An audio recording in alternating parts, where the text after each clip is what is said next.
Hi. Hey, how you guys doing, man? It's Joe D. And welcome to Share a Beer Show. What the hell Share a Beer Show is it? 673. Woo. Today is Saturday, October 22nd, 2022. And we are back. And just as good as we were last week, which I don't know. We've got like we're playing hurt today is what we're doing. I think. We've got Bum here. He is with us. He's on the road. So glad to have Bum here with us, that's for sure.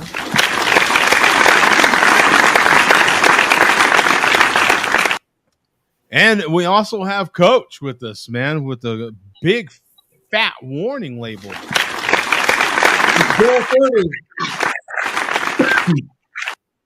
Oh, it does say it's beer 30. Okay. Yeah. All right. Let me change my background because, as we all know, the Dodgers are.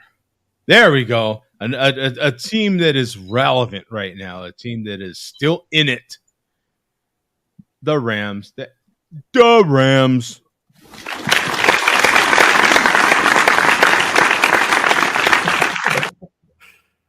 Still Still very much in it. Everybody loves the Rams, so. So I didn't put it in the show title, but we are trying to do a dog themed beer. Now you can get creative as you need to, but a dog themed beer, Coach, were you able to find a beer that is dog themed? I did. I got Laughing Dog. Oh, So perfect. It is the Huckleberry Cream Ale. So that's kind of an Idaho specialty. The ABV is pretty low on it, but man, that green screen is going crazy. But I have had this. It's been a couple years, but it's pretty much a fan favorite around here, man. People love this stuff. And if you're in Idaho, you know about the huckleberries up here. Everything is huckleberry, man. So, yeah, Laughing Dog. I'm trying to change. There we go. I think I changed it. Spell themed wrong. I think I did. No, I spelled it wrong for sure. I spelled them. So it's laughingdogbrewing.com is what it is. I don't know if you could see that. Okay. Let's see. Let's look that up on Untapped. Laughing Dog Brewing. So it's out of Pend Oreille, Idaho, which I wish Mandy was here because she's more familiar with North Idaho, but there's a Lake Pend Oreille in northern Idaho. So I believe that's where this brewery comes from. It's not anywhere near me. But yeah, just a fan favorite around here. So pretty good stuff. Right on. Let me yeah. Still getting signed in here to Untapped. Then we can check that bad boy out. Let's see here. What was it again? Laughing Dog Brewery. Was it laughingdogbrewing.com? LAUGHING dogbrewing.com. So there's no spaces. Laughing Dog Brewing. But I'll tell you this though, it's only 4%. What was the name of it though? The name of the beer, was it Shot Collar or? No, it just, that's what's weird about it. It just says Laughing Dog. Oh, Mountain. So I guess it'd be Mountain Hound. Okay. Huckleberry Cream Ale. So if I could figure out what I'm drinking here, people, that'd be great. But right, yeah, that'd be awesome. Yeah. Yeah. So here we go. There's so many plays on Huckleberry up here on different brewers, but that's not bad, man, for 4%. And they're not expensive either. So I enjoy it. So they're affordable. So what's affordable? Is affordable $9 a six, $8 a six? No kidding, right? So this 6-pack of Millers that I bought today, those were $8.99. Mm-hmm. I think I just took the tag off. It was like $1.89 for one. And then if you buy 6, you get a discount. So I don't know. Yeah, right around the new benchmark of $10, $11, $12. Mm-hmm. So here's the untapped for Mountain Dog from start over. Mountain Hound from Laughing Dog Brewing is a cream ale. 16,000 total on here. 14,000 uniques in the last 30 days. Oh no, I'm sorry, 50 in the last 30 days. 4%, 9 IBUs, 3.48 bottle cap rating.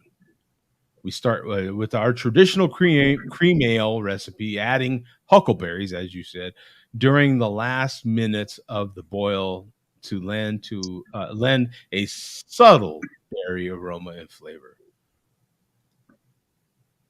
yeah, they make a lot of huckleberry licorice up here, believe it or not, and it kind of has that same taste.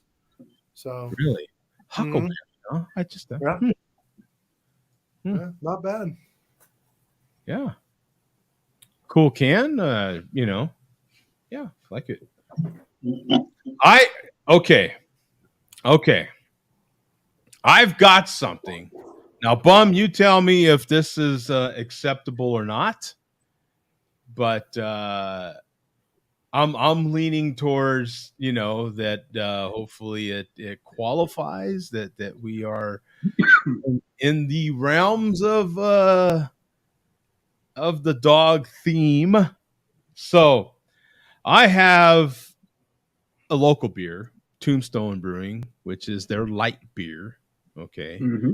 I have not had their light beer from Tombstone, so it's 4.2%, 4 IBUs. I don't know how many light beers have IBU ratings on them, but I'll crack this beer open, and then we'll get to how creative I had to be. Whoa! Look at this guy. Looks like a schoolboy here. Hello, gentlemen. Sorry, sir. 21 and over, please. Cheers. So, Ruben, How you guys doing? We were trying to do dog themes here, Ruben. So work with me here. I'm going to crack open. This is Tombstone's light beer. I have not had their light beer. The last time they canned it, I didn't get some. So let's see. I'm going to crack this open. Woo! There we go. All right, here we go. I'm going to pour it, and then we'll go from there. Okay, we'll go from there. So pouring set. Woo, this is light. Dear God, wow. Wow. I think even Budweiser is going, yo, seriously? Oh, okay. So look at that. That is like, oh, damn. Right. Wow. It's like water. Now this is in a big dog motorcycle glass. So that is my contribution to dog theme. I have it in a dog themed beer glass. Huh? How about that? Am I That's pushing it. Am I in, or is that is that bad dog? I'm not doing any better. Bad dog. Yeah, sit dog, sit. What was that from? TV shows. Yeah, at the Sit, end of the sit, Ubu, sit. Good dog. Yeah. Yep. That was that was on after Family Ties, and I forget the name of the production. It was, I think, Ubu Productions. Sit, Ubu, sit. Good dog. Oh, He had a frisbee in his mouth. Do you remember that? Yeah, did he? Okay. Yeah, this beer. Wow. I mean, I honestly, you know what? This might even be my first light beer. Well, other than Sam Adams. Well, no, I have to just take that back. I'm not even going to say it. I thought it was going to be my first light craft beer, but it's not. It's not. But first one in a long time for sure.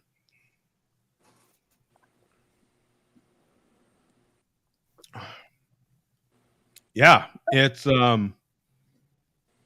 it's solid. I mean, it's light. It's crisp. I mean, it's like drinking a beer juice, really. It's like, it's It's just a light ale that's you could crush 5,000 of these, I think. You know what I'm saying? Yeah. Like it's like a potty beer.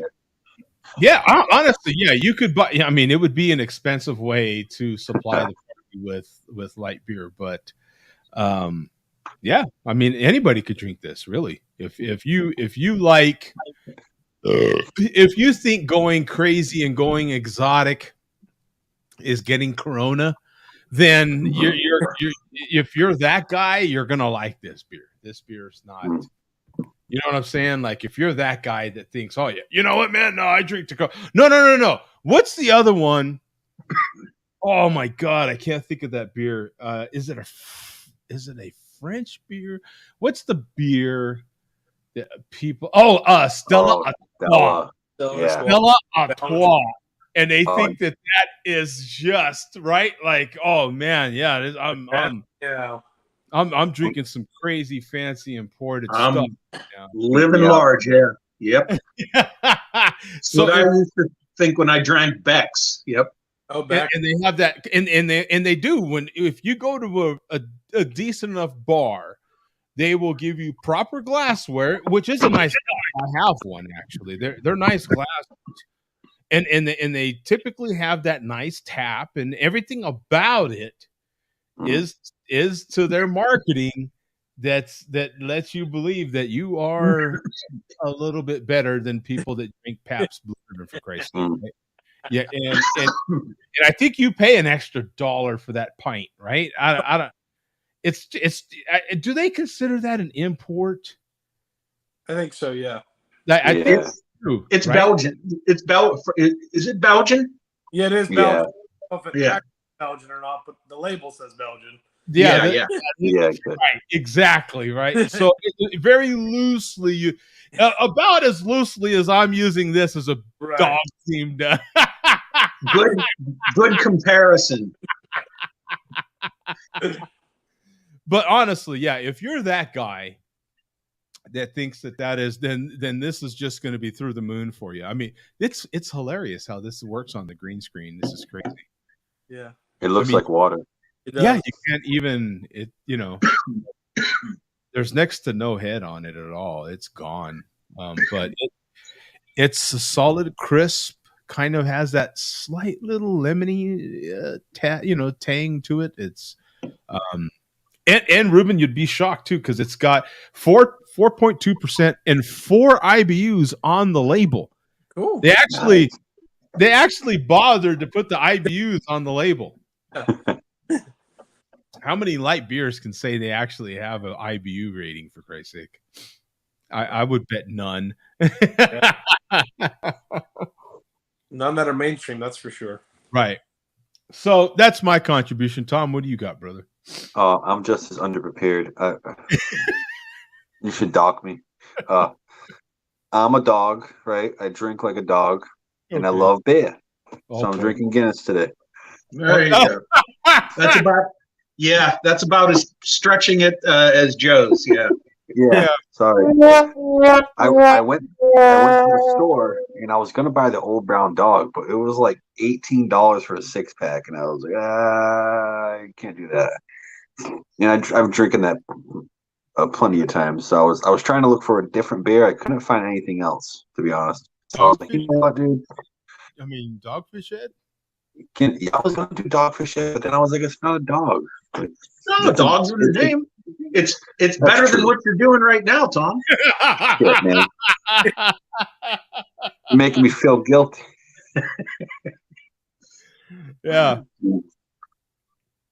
Yeah. Now, see, and I thought I was being very clever because no one thought about the vessel in which you drink out of being dog themed as well. That. Oh, and do you know that Guinness actually tells you not to pour hard anymore? Really? What? You know that? Really? Yeah, I got 8-pack of their drought, and on the side, literally, I always got to go hard, man. you're supposed to pour it into like the little instrument thing, whatever you call it. And you're supposed to pour like a regular pour now. I found it interesting because when you do pour like that, it doesn't you don't get a lot of bubbles. It's very small bubbles. So it's like almost like a foam instead of like a, like a regular beer bubbles. You know what I mean? Like on the head. It actually tastes much better, to be honest with you. Like that. So you poured where can we get this information? Is it on Guinness or? Oh, there's actually there's a YouTube video on how to pour beer. The actual brewer shows you how to do it. Okay, well, I'm gonna look for this right now. Let's see. It's like some not old guy. He's probably in his. I don't know. He's not an old guy. Sorry. You were about to say somebody my age. You're gonna say, "Whoa, what? He's not in a wheelchair yet?" That's not old. The older gentleman than me. Older. You probably were going to say somebody younger than me. Yeah, he's old, dude. He's 50. Bum's like, you bastard. Yeah, some old guy. Let's see. I'm not joining your mail into this.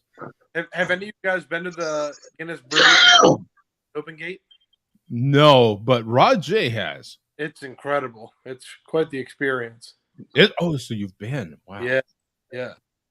I tried a couple of their like one-off beers, which were really good, but of course I had to commit to the full pint of Guinness, and it was truly an awesome experience. Oh, I bet it is. The brewery, like it's really. They pour a good pint. They pour a great pint, and it's awesome. like so many cool little hidden gems there.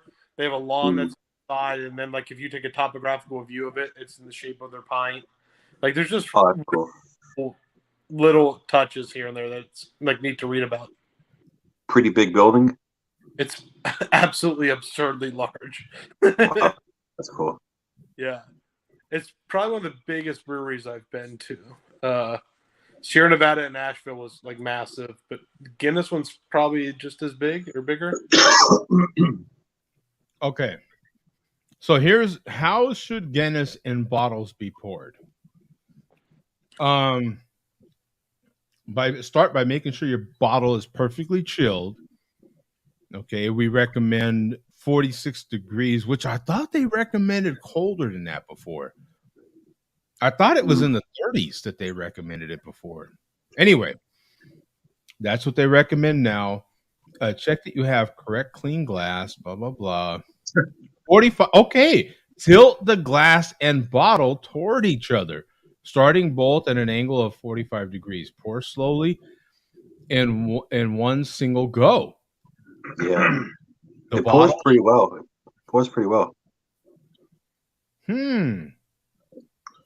Wow. That's the bottle, though. How about the nitro can? There's a video on YouTube. If you put in like how to pour out of a can, there's some dude that talks about it. I guess. I have YouTube up here. What am I doing? What? I said nitro out of can. And it's from a can. Oh, that dude right there in his tuxedo. This guy. Yeah. That was 9 years ago. Hi, I'm Fergal Murray, the Guinness Master Brewer at the St. James's Gate Brewery here in Dublin. You've all enjoyed the crafted Guinness taste in pubs the world over. But now you can enjoy the great Guinness taste experience in your home due to the amazing, unique widget technology. Each can of draft Guinness contains a ball-shaped widget. When the can is opened, the widget assists in creating the surge, which brings the beer alive inside your can. When poured into a glass, that surge settles to give you that creamy, distinctive head of draft Guinness. And I'm going to show you how to pour yourself a perfect Guinness using this amazing technology. First, take a clean, dry glass and a refrigerated can of draft Guinness. Place the can on a firm, flat surface, and then with care, crack open the can, releasing that freshness, and allow the widget to initiate and create that surge inside the can. Just give it a... I am going to tell her all of this. I am going and check. Little time, about 5 seconds. Hold your glass at a 45-degree angle to the can and begin pouring. Enjoy crafting your own pint by smoothly filling the glass, taking it easy, and then straightening the glass just as you near the top, to create that wonderful Guinness head. Yeah, that's the Place your same way glass they've on a always flat said surface before. and allow the surge to do its work and Yeah, create they've that always said magic in before the like that. glass. And when you're ready, take your freshly crafted pint and enjoy and take pride in what you've created. Take that glass to your lips and break through that creamy head. Oh, I'm Oh, telling you. Enough velvety liquid Oh, to yeah. pass through to energize your taste buds. Oh yeah, energy. Notice the sweetness at the front of the tongue, the roastedness at the side, and that hint of bitterness that hits Oh wait, I'm still writing this down. All give right. it to put your lips on. the throat. This balance gives you a refreshing Guinness taste, a true Guinness experience. You've watched me, the Guinness Master Brewer, teach you how to pour a perfect pint from a can of draft Guinness. Now why don't you give it a try and challenge yourself and your friends to pouring that perfect Guinness pint? Joining the millions of Guinness adorers around the world, the Guinness fans of Israel now can enjoy the same great Guinness at home as they enjoy in their local pub. Why Israel? Good question. Why specifically Israel? What's going on in Israel? Is there something I'm missing out on? I don't know. Maybe Guinness hasn't been available there till now. I don't know. That was an interesting call there, wasn't it, Bum? Like what is going on or not going on in Israel that he specifically called him out 9 years ago? Yeah, I don't know. So that is always the way you were supposed to have poured a Guinness, right? Whether it be from the tap or bottle or can, you were supposed to always tilt it, pour it. I famously know this because of my damn Guinness video. I mean, hold on, Billy D. Where I famously poured it all wrong, I think, on my video many years ago now. But yeah, you were supposed to pour it. I think they would always say a third of the way tilted and then just put the glass down and then pour the rest straight in. Well, it goes totally against what everyone thought, right? Because most people thought that way, right? Most people thought pour hard. Yeah. And that's how you drink Guinness. Yeah. I didn't know that. That was So does that mean all nitros you've been pouring wrong all along, or is that just the Guinness way because of the ball widget? Does that have something to do with the pour, or should you still continue to pour other nitros without the ball floating around in it? Should you still dump those straight out? That's a good question. I would think, I kind of do a mixture of both. Like I'll sometimes tilt that little when I'm in that mood where I'm like, I'm going to do this right. I'll tilt, halfway, straighten it up, that sort of deal. But when a typical nitro, I just crack it open and pour, Well, like that Pepsi Nitro. Remember it told you pour hard. Yeah. Like somebody tell you pour hard. Yeah, it's just absolutely the way I do it most of the time anyway. Pour it like totally inverted. Yeah. Yeah. Right. And to Bum's point, so I don't know. Well, Guinness definitely probably. I mean, imagine Guinness has the best nitro cans on the market. I'd imagine. You would think. It's like some of them they actually have like something at the bottom of the can that doesn't move, like it's like stuck at the bottom. Yeah, I've never seen another nitro can that has a ball that you can actually move around in the can. Maybe I'm wrong. I've never. Not a ball. Yeah. Technical. Some of them are more like a top looking sort of thing. Most of them nowadays, though, have that little, if you still want to call it a widget, but it's stuck to the bottom of the can. Yeah. Most of them. That's how most. Is that better? I don't know that we've ever had that conversation. That's a conversation to be had, I suppose. But I don't know if any of us four idiots know. I think Guinness definitely does it in a way bigger scale than anybody, I'd imagine, right? That's a pretty scientific. That's science, son, right? Isn't it? Like that's for beer scientists right there. That's for your engineers, man. That's I would have no. You know what? The only person I think that we know that might have an idea is no longer with us. I mean, as far as doing the show, and that's Gary. He's the only one that had any sort of canning knowledge, and that's because he does the ink. Well, Zach might. I imagine Zach probably has Zach some good knowledge. Yeah, he might have an idea. I don't know that he has done but he might have an idea how the process works. Though. He definitely. That's interesting though, because they have to put the nitro in the ball. So they throw it in and then fill it and then cap it really quick. Do you know what I mean? Because when you open the can, the nitro automatically gets released. You're not touching the nitro ball. Right. Yeah. How does that work anyway? Right. Like no matter what the widget is, how does it? I mean, it would almost seem to me like harder when you put the widget molded onto the bottom of the can. Like, how does that work? You know, I don't. Again, science, man, that's gonna make my head hurt. I have no idea. Exactly. I'm gonna need a whole lot of that to figure that to even have the. Yeah, I don't know. All I know is I go like that or like this, and it works. And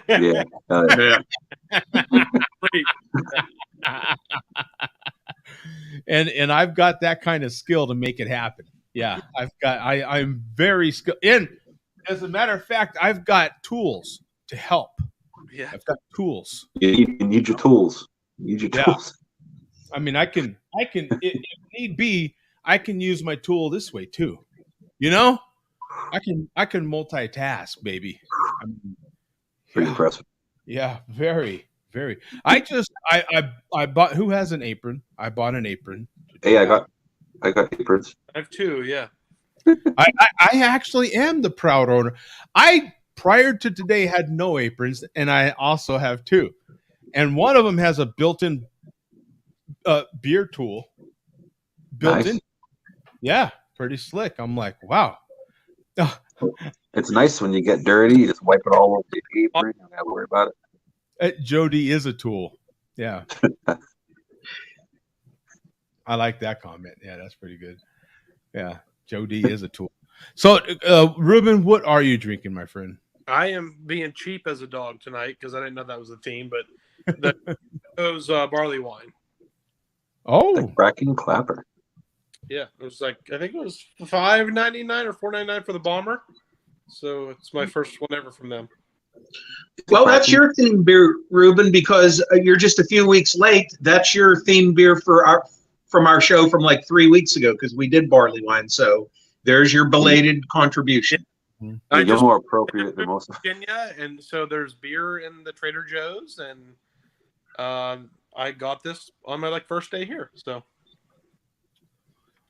And so, what do you think? I think it's probably the worst barley wine I've ever had. But for $6 for a bomber, I actually think, it is a super raisiny, pretty, some nice toffee caramel notes, but there's a weird, harsh bitterness to it. And I don't know if I'm trying to be an American barley wine, but that part's not balanced at all. So, it's 9%, so it's pretty low on the barley wine scale, so it feels a little bit light, but generally it's fine. Probably a 3.5, I'd give it. So maybe it's a good entry level barley wine if people ever consider barley wines entry level. Yeah. The price you paid for that should tell you everything about that barley wine. Yeah. So it's just a little unbalanced. You probably see I'm drinking water after every 2 sips because it's my god. Oh man. So yeah. That would be an interesting one, Tom. But yeah, I have not thought about that. But you know what, Bum? I think we've only done it one time. Maybe we've done it another time. But as a themed beer, to do a store's beer. We did the Walmart beer when Walmart had their beer. Yeah, years ago. Yeah, years ago. But And see, the thing for me is I'm not near a Trader Joe's to pick up that beer. And the nearest Trader Joe's is literally at Foxborough Gillette Stadium for the Patriots. It's like about an hour away. Yeah, I'm not near a Trader Joe's, but I mean, what you call it? There's so many. Aldi's has their Aldi own. has it now. Yeah. What other stores that are nationwide? See, Massachusetts is weird. I can't. They don't. A lot of them don't sell Pennsylvania, booze. Me neither. Yeah, I can't get. They don't sell A lot those of them in the don't do stores that. in my state. Yeah. Oh, Yeah, yeah, Costco. it's those weird laws. Yeah. The Kirkland brand. Yeah. Mm-hmm. Oh, that's too bad because that was Walmart. You were able to get the Walmart beer though, weren't you, Bum? I had to travel to West Virginia to do it. Oh, And I think I lived in Alabama then when I did that. oh, mm-hmm. And that it wasn't bad. It wasn't. No, it wasn't bad. For what it was, yeah, it wasn't bad. That was short lived though, wasn't it? That wasn't. Oh man, yeah. I think I was able to get a 12-pack a couple of times, and that was it. Yeah. But I mean, for something to be at Walmart of that kind of quality, and it was total session quality. You're not, but I picked it up. I was like, yeah, I picked it up at least 2 times. None of them were horrible. I've had a lot of high-end craft stuff that tasted way worse than that Walmart. Yeah, that's true. That's true. That's what's interesting about grocery stores and stuff like that, though. Like, they used to turning things around freshness wise. You know what I mean? Like, you go to a regular liquor store, you'll find things at 3 years old. I feel like you wouldn't find that at a grocery store or something, that sort. You know what I mean? They would turn it around faster. Yeah, wrong. That's too bad because that would have been a cool one if we could have done like different grocery stores or different stores beers. Because Costco has famously the Kirkland beers, and I haven't had them in a while, but God, I've had them a ton in the past, and they're never really. I could still do it. I would just have to travel with some advance notice. It's like 90 minutes to West Virginia from me, so it's not that big a deal. Oh dear God, I hate for you to travel to. Joe, I've driven 5 hours for malt liquor. I know you have. I was going to bring that up. But... I actually added an extra 5 hours to my trip this weekend to get another malt liquor to add to my. Because I was getting low and I found a new one. I had to drive an extra 5 hours total to acquire it. Oh my gosh! Oh, did you do anything? Did you like go eat something or at least do something else other than the malt liquor to make it fully worth it? Or yeah. Oh, and it was worth it because actually at the same place I found it, I found a couple vintage Sammy Klaus from a few years back that I was not able to get before. So that made the trip worth it alone, even if they didn't have the malt liquor. Yeah. The gem would be to do all that driving, literally go in the gas station, grab the 40, pay for it, and get back in your car and head back. That would be awesome. I said, I was on my way here. I took the long way. Oh, okay. Yeah. Did you scope that out, or was that from somebody else? Like, did you meet somebody? No, I called. I was tipped off by somebody that at this particular beer distributor. Thank you. Kennett Square, PA. Kennett Square is the city, and I called them in advance and said, "Do you have this?" And he said, "Yes, we do." So I prayed that it wouldn't be gone 4 days later, and it was still there. That's hilarious. You know how they have a tip line for Crime Stoppers? We need to have one a malt liquor tip hotline that goes directly to Bum. It's actually not a bad idea. Yeah. Oh, James Montana 29. Oh, shoot. Oh my God. Could this be a first? I don't hear him or see him. Oh, what's up, guys? I'm just listening to Hootie and the Blowfish. Oh, that's Malt Liquor Marauder. Oh, you caught me. What's up, man? What's up, dudes? How you What's doing? up? And what's this? What is this? Hot girls here. Oh shit! Did I mean to post that? Yeah, right. So we need to hear from Billy D and see what he's got going on and what he thinks about all this stuff. Because you know. Oh yeah. Real good. Always looking good. Suit is crisp as usual. Clean Skin be cut. glistening. Look at him. Billy D's contribution to the dog theme tonight is he prefers it doggy style. So, Nice. Oh, shoot. Nice. and here's my own contribution. Let's see here. Billy D aside here for a second. Tank Dog. Oh, Nice. Tank Dog from New Realm. Oh, look how cool that art is. Damn, that's a cool Yeah. can, man. It's like a That's a wolf. cool can. It looks possessed. 9.6%. But yeah, this is from New Realm Brewing. They're out of Atlanta and Virginia. So Oh, I actually found this in a gas station earlier today. yeah.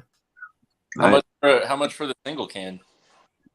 Oh God, it was just a couple bucks, like $3 or something. Which 19.2 ounces of 9.6, you cannot beat that. So That's a steal. it's starting to warm up, however. So I'm gonna put it back in the fridge, and I'm gonna grab tonight's malt liquor. Be right back. Yeah. Oh boy. Billy D's like, oh, yeah, you know what's coming, baby. Yeah, yeah, exactly right. Yeah. Oh, All right. Okay, well, we have a pretty sparse report tonight, so it's only fitting that we have a pretty sparse malt liquor. Believe it or not, I have not yet consumed this as part of the challenge yet. Tonight is number 89. Good old Mickey Grenade. Ooh. Now, That's if you recall, I drank the Canadian version of this.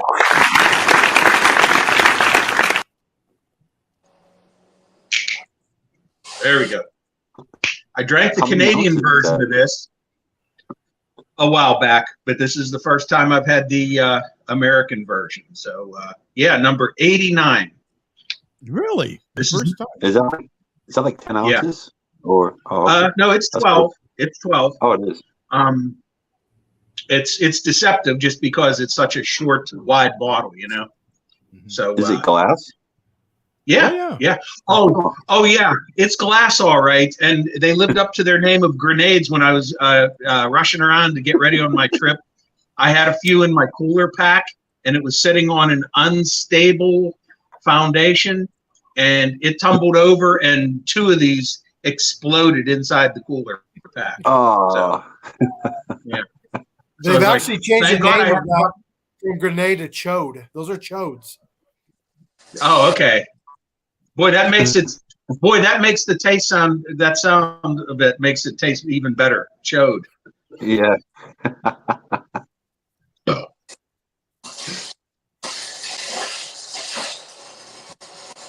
Not too bad.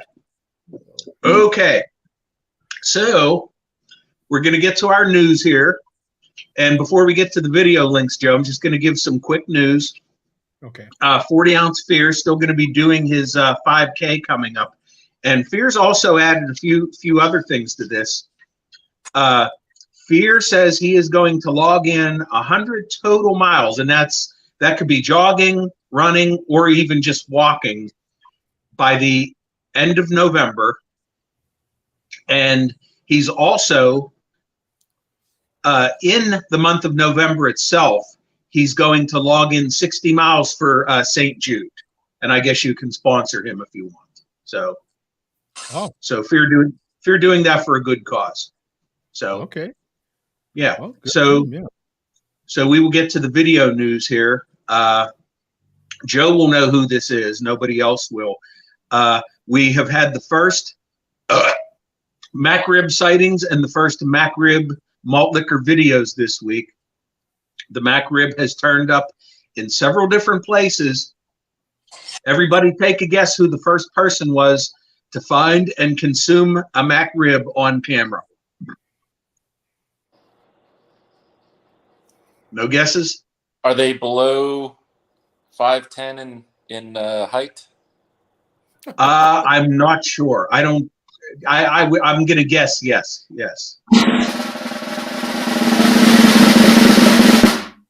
So, well, Joe, you can just play the video. You know who it is, and just there's music playing, so you can mute it, and you can start at about the 1 minute mark. That's when the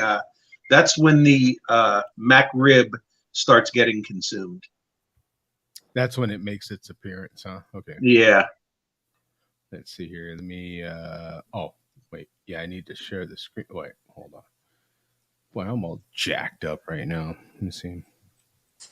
There we go. Let me post the link, and then I'll share the screen. Yeah. Share it.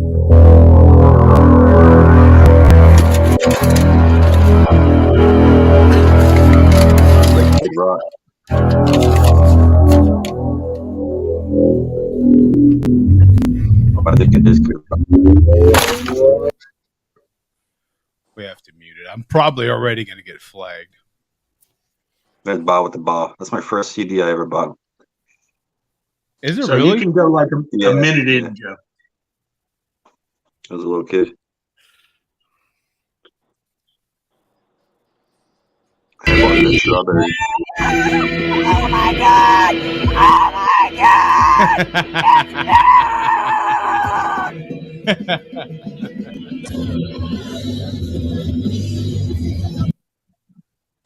Looks like a little side splooge there. Oh man, they really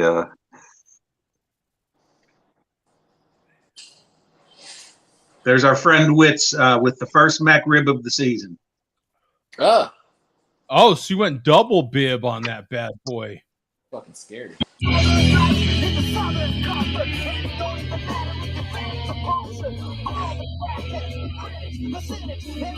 Well, at least they put proper amount of sauce on it.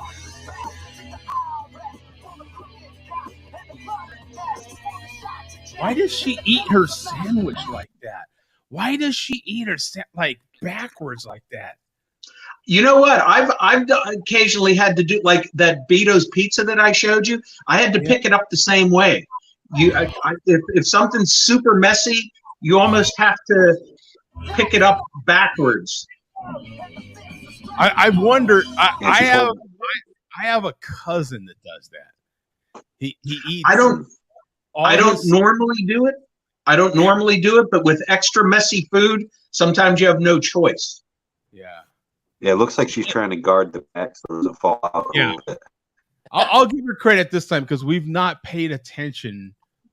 Well, I don't know that we've seen many videos of her eating sandwiches.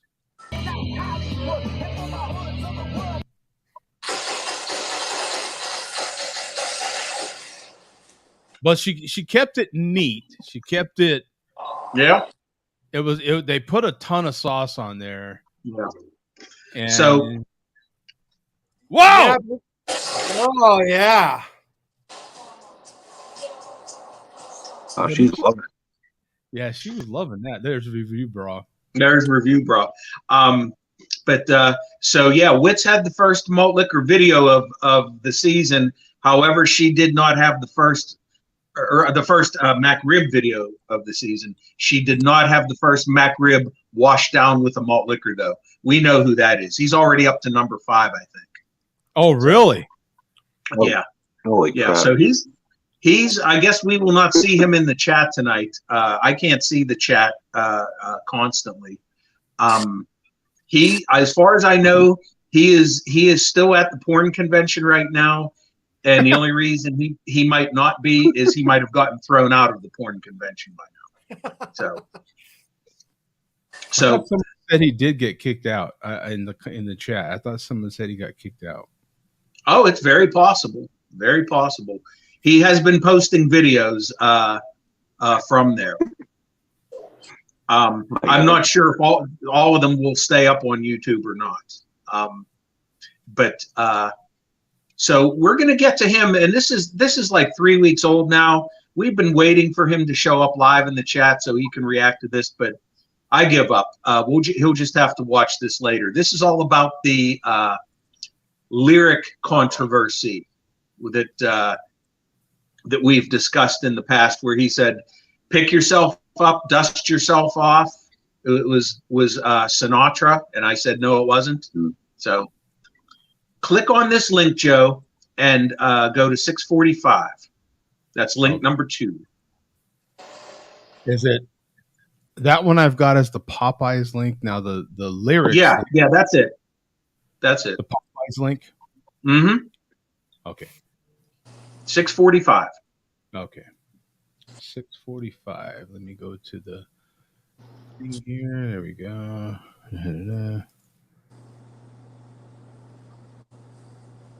Whoa! Where'd you get this guy at? The Burger King's back. Yeah. Yeah.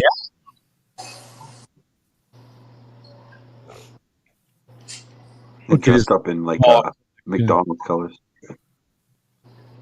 Yeah, he is, isn't he? Yeah. Yeah. Well, he's transitioning. I mean, sometimes you know, go off the rails here and there, but like old Blue Eyes, Frank Sinatra says, you get knocked down, you get back up and brush yourself off. And that's off of That's Life song. Fuck you, bum. Don't tell me about Frank Sinatra. I know about Frank Sinatra. I'm from New York, guy. I'm from New York. Okay. Well, what was that all about? Is there a new wad there? Is that a new little wad up there? It is, yeah. Yeah, that's a wad of 20s, yeah.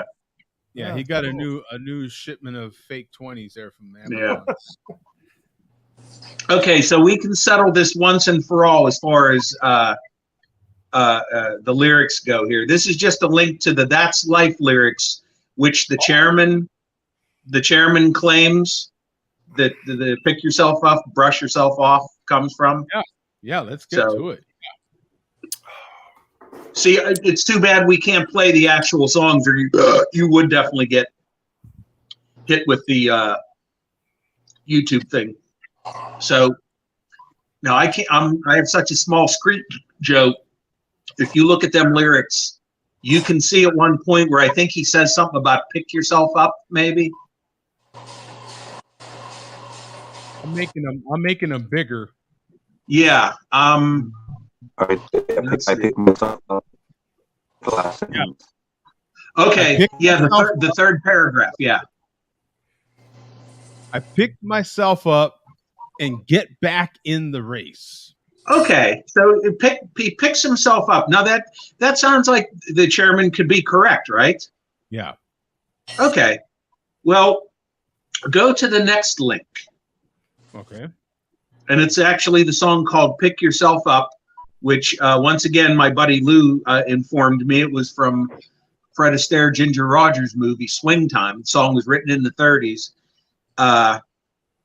The chairman of the board, not to be confused with the chairman of the board, Sinatra, did a cover of it in, I think, 1960 or something. So, look what we have here. Pick yourself up, dust yourself off, start all over again. Oh, so this is a cover. So you guys be the judges. Who's more correct on this? Me with that song or the chairman with the previous song? Yeah, I mean, it starts. Yeah. Now, nothing's impossible. I found for when my chin is on the ground, I pick myself up, dust myself off, and start all over again. Exactly. Don't lose your confidence if you slip. Be grateful for a pleasant trip and pick yourself up, dust off, start over again. And there we go. That's what he originally quoted when he said it was that's life. So sorry, Chairman, you're not totally wrong, but I'm more right than you are. It's your malt liquor report, so you're entitled to be right on your own malt liquor report as you have reported. So that's the final word on that, at least from this end. Although I'm sure the chairman will file some sort of appeal. Yeah. Oh, yeah. And who has final say on said appeal? Who has? I mean, that's a good question. Yeah. Billy D. I don't know. It just may be like this. It just may just keep going back and forth and back and forth. Well, Billy D is the oldest. He has the most seniority in the malt liquor, in as far as this community is concerned. So, our final link tonight, and once again, like I said, this is an abbreviated report. Uh-huh. Our final link, and glad you're here, Coach. You missed it last week. The chairman, or I'm sorry, not the chairman, Vega actually gave you a shout out last week. And I think from the little I saw in the chat, he was nice to you tonight in the chat too. So go to, in this final link, go to 2 minutes, 40 seconds. Okay. Ooh, what a shirt. Yeah, look at that shirt, Chucky.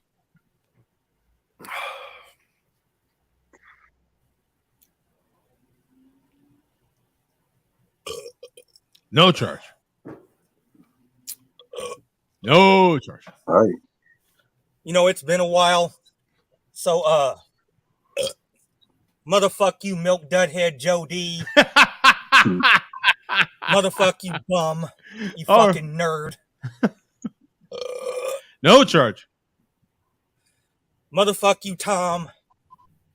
You're not cool because you did the one chip challenge. Do it 10 times. Oh!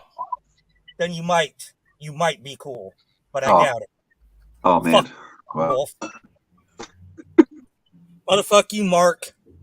You pencil-necked faggot. Whoa! Wow. Ooh, drop the F-bomb. Wow. Ouch. And no motherfuck you to Coach. Oh!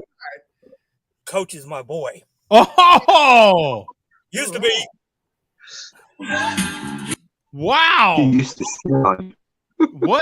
What is with this love fest, man? I don't know. There's a love fest lately. I don't know. Man. Vega's up to either he's had a change of heart or I'm more likely he's up to something. So okay, I know. I'm putting pieces together here. I think what happened, bum, and it slipped by us. This was pretty slick, I have to admit. Vega took that hiatus to go find the hoe in Idaho. Listen, don't be jealous, okay? First of all. Second of all, hell yeah, Vega, cheers, my man. That's cool. And I really hope, sincerely, he's not up to something bad because that'll bum me out, bum. Oh, wow. Oh, nice. All right. I see what he did there. Yeah. You never know what you never know what the mindset of these guys is. So Vega might be sincere. It might be all part of some sinister plot. Who knows? Yeah, sinister plot. Yeah, you never know, right? Yeah, exactly. So, well, thank you, Billy D. We appreciate the malt liquor report once again. Oh, yeah. Even on the road, solid malt liquor. Damn. Great connection, dude. Great connection. So, wait till you see the malt liquors that I have coming up in the upcoming weeks. All newly acquired. Wait till you see what I got. Oh man, yeah, we'll definitely be looking forward to that, I suppose. Yeah, oh, we got Big Mike in here, man. Shout out to Joe D. Good to hear from Big Mike. Yeah, Joe D is my favorite YouTuber all time. Well, thanks for the love, bro. Cool. Thanks for the love. Good shit. You know what, Joe? I'm in the mood for some fucking French toast, you bastard. Oh, that sounds real good right now. You know what also sounds toast. good? That natural breakfast. Oh, Got a French really toast good. beer. Oh, that's what it is. Yeah. Okay. Is that Founders? Ooh, is that It backwards? is Founders. It is. We're gonna crack this open right now. Yeah, crack it open, man. Let's hear about it. We're gonna use the lighter, even though I don't smoke. It's for the barbecue. I've never seen that before. Look at that smoke. No smoke. No smoke. Instead of the smoke. Oh man, holy shit, that's mapley. Really? Okay. Woo! Yeah. Yeah, I've let's see what it never looks seen like. that one either. Oh yeah, that looks good. Mm-hmm. What's the percentage on that? Did the percentage go up a little bit with the sugar count? It's 11.1. Okay. All right. I don't know if it's focusing, but yeah, 11.1. Yeah. So, well, That's cheers. stronger than the original. I was gonna save this for breakfast. Cheers. But let's do it now. Yeah. Oh, yeah. We'll do it now. Yeah, absolutely. Yeah. Yeah. Oh, Nemo's asking about the pork butt, man. Man, that was the juiciest butt you've ever had in your life, son. Ooh, nice and moist. Yeah. Yeah. Nice, juicy. Vanilla, cinnamon, maple, barrel aged. I swear to God, I don't know how they did this. You can taste butter in there. I swear to God. Whoa! Nice. Oh wow. It's like a mild. butter but there's beer? like, I don't know what they put in there to do that, but that's like French toast with like it's definitely boozy, but there's French toast with butter in there and syrup. Wow. Cinnamon? Is a hint of cinnamon? No. Not for me. No, not for me. You can taste like a piece of French toast with butter and syrup on it. That's crazy. And how cold is that beer right now? How is that? Pretty chilled. No, it's warm. It's been sitting next to me for the past 40 minutes. Okay, so you're getting the most out of that bad boy. Okay. Yeah. So hey, That's not bad. And what did that run you? You just bought that one bottle? Yeah, I just bought the one bottle. It was $4. Okay, $4. All right. Yeah, That's not bad. That's a good price. Right? It is just I mean, you can't keep up with the prices of stuff. I mean, it feels like everything is so up and down so rapidly. Like even gas prices, you seem to stay more steady than food and everything else. Like it feels like from one day to the next. Prices on beer, for example. I mean, just you get a lot of those. It feels like it's going up and never going back down. It just feels like it goes up. Period. I mean, even your big beers are, 6-pack of I don't know, Miller Lite. I mean, yeah, $8.99 for those cans. I was like, wow. So this was bottled a month ago. It was bottled on 9/19/22. So okay, not bad. Oh, fresh. bad at Hey, all. Yeah. nowadays, honestly, you're better off just buying a keg. To be honest. Better off buying. I mean, it's not very economical or suitable or easy. It's not as easy as buying a 6-pack. But if you're able to buy a keg and you have a kegerator, it's. Who used to be on the show that had kegerator? That had a keg. All the that was their thing, was having to buy. I remember that they would brew their own beer too. Yeah, I used to have a couple. I don't think it was me that you're talking about, but I used to have a few, and I brewed my own beer. yeah. I don't think it was you either, and that's a commitment, son. Like you literally had a half keg. No. But I brewed 6 kegs, and then okay. So you're talking the smaller ones, right? Yeah. But how is that though? How long you letting those kegs sit? Like that's still a lot of beer. There's 6 kegs. It's only 2 cases of beer. Oh, so that's not bad. Yeah, so if you have like a couple buddies over, like it goes pretty quick. And if you drink on your own, it's pretty quick too. You're committed to do that's a commitment, honestly. 6 kegs though. No, a sixth of a keg. One. Yeah. So I'm like, a small bar. If you have 6 of those small kegs, that's a no. So I usually have like 3 in rotation. So like one would be in the fridge, one was getting ready to like be carbonated, and then like one was just finishing fermenting. That's when I did it. Oh, that's cool. So, but yeah, I almost never drank it on my own. It was just like when we'd have our next brew day, we'd drink 2 cases of beer between. As you were brewing, you probably drinking the keg you were just finishing, right? All right. That's cool. All right. Yeah, I could see that. Yeah, they weren't low calorie days, I'll tell you that. Right. Now, and hands down, that is the most economical way to buy beer.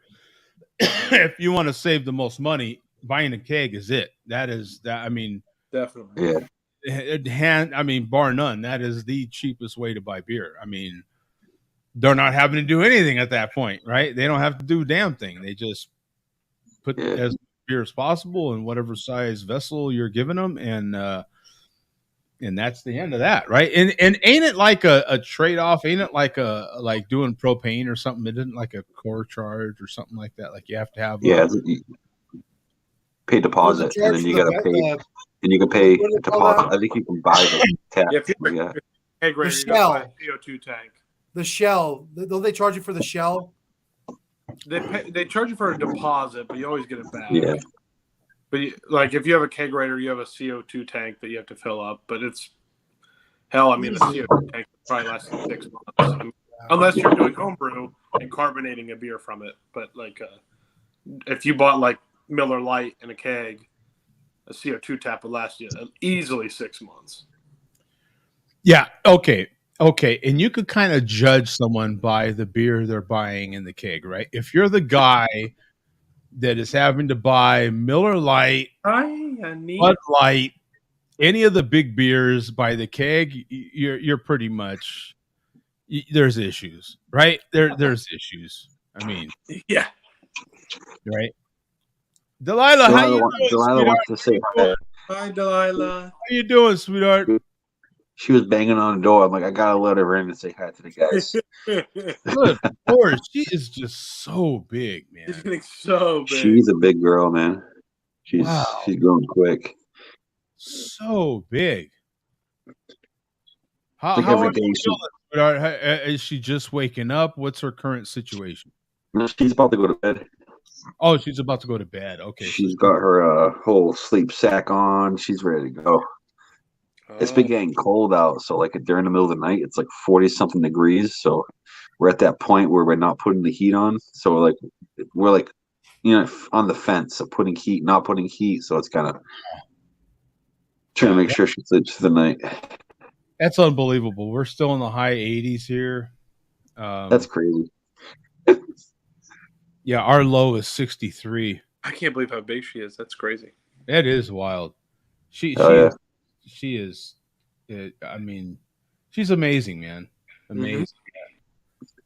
It's crazy how it goes. It is. Good to see you again, sweetheart. Yeah, it's so good to see you. Bye, guys. Goodbye. Bye. Goodbye. Bye.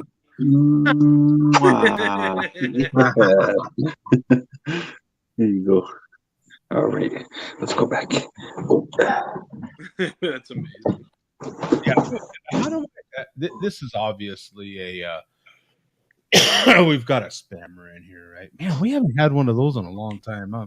Yeah, I'm unable to get rid of the comments. There, I just they're blocked. They're blocked now. Where did that even come from? We haven't had one of those in. I don't know. Maybe did it happen when I said porn convention and that something listened to it? And honestly, nowadays everything listens to you. I feel like my phone listens to me, and I say something, and then the pop-up advertisement pops up for something. Yeah, it's true. Okay, time to leave after the CNN malt liquor report. Jesus. I want to get back to what you're talking about, Joe. So if you're buying the 3 macro brews in a keg, you said there's problems, but we're not going to buy a Boston Lager keg unless you have 12, 15 plus people to drink it, because you don't want to save that. You know what I mean? You want that fresh. Those macro brews, I mean, that's just a frat house beer, you know? So I don't know. That's a good way. That's a good descriptive I'm just term saying, for frat house beers. The people that I know that have kegerators and that get, a keg of the big macros, and I'm talking the half kegs, man. You know what I'm saying? Yeah, big boys. The big boys, and you've got to drink those. You got to drink a keg in, what do you have, 45 days at tops? A little bit more, depending. Yeah, it's in that ballpark. And son, that's a commitment to drinking. That I mean, I knew one. I knew one cat that had one in his God blessed living room next to his damn lazy boy, bro. I'm like, come on, shit. I'm like, come on, man. Yeah. Where was the toilet? Right on the other side. Yeah. You know what I mean? That's extreme. That's way extreme. Yeah. The cats that I know that have had, and that's what they buy is. I might know one dude that's kind of borderline that is like, okay, but after a while, everybody's skin starts changing to red, and you know what I'm saying? Like, come on. Yeah. Pretty much full blown winos, man. Give me a break. You know? Yeah, but those eighth of a kegs are pretty cool. I think the eighth of a keg is pretty like the slim kegs. Yeah, we go to the coolers. The 5 gallon ones, right? That's what you're talking. What are they, like 5 and a quarter or something like that gallons? Yeah. I think that's pretty. I mean, I don't know. I think that's no. Cool. Those are well. That's what Ruben was talking about, weren't you, Ruben? Yeah. And that's those are pretty. I could see someone even having, well, like Ruben said, he had 3 of them, right? Basically, you're turning around 3 of them. Yeah, one on tap. Yeah, they're like 3 in right for home brewing at least. Right. That's kind of typical. I had another friend of mine who was very similar. He had 2, and he would have one that was in the can, if you will, and then one that was on tap. Yeah, and very typical of me to go over there and critique his beer, and you know what I'm saying, like, and it takes a while to get all the tastes down and everything. You can't do that in one pint. Quality assurance. I don't know why, but you just can't do that in one pint. It's impossible, really, in a homebrew situation.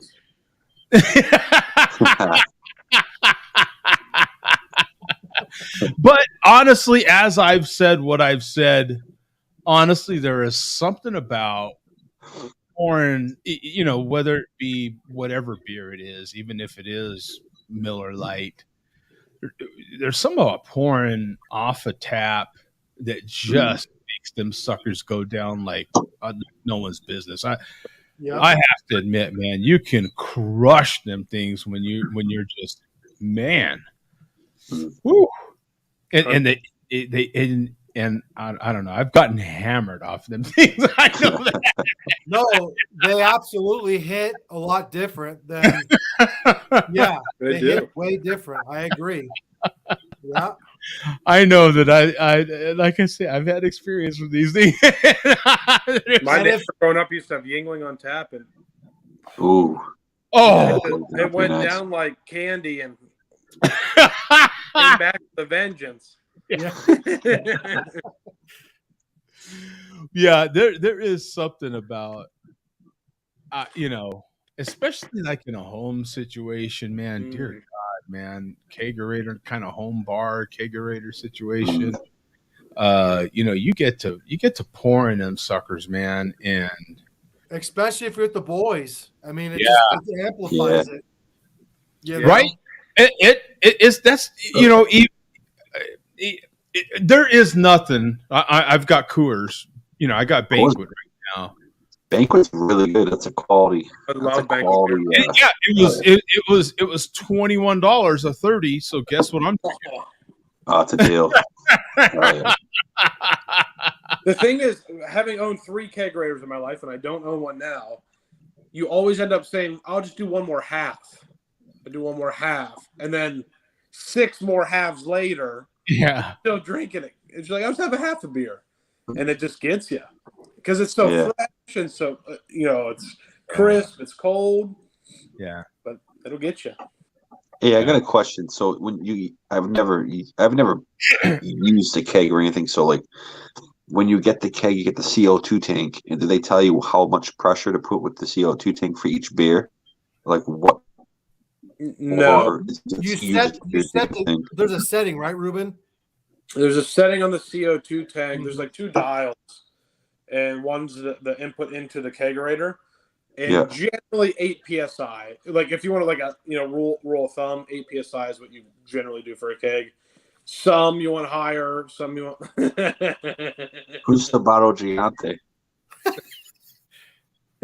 It's the same thing as Wyatt Earp, just Wyatt Earp, okay? Yeah. All right. But yeah.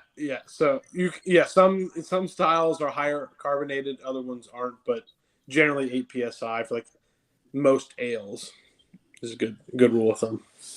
And you're cleaning those lines all the time, right? I'd imagine, right? You kind of have to, right?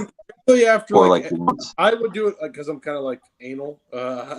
After any beer I had, like once I finished the cake, I would clean the lines.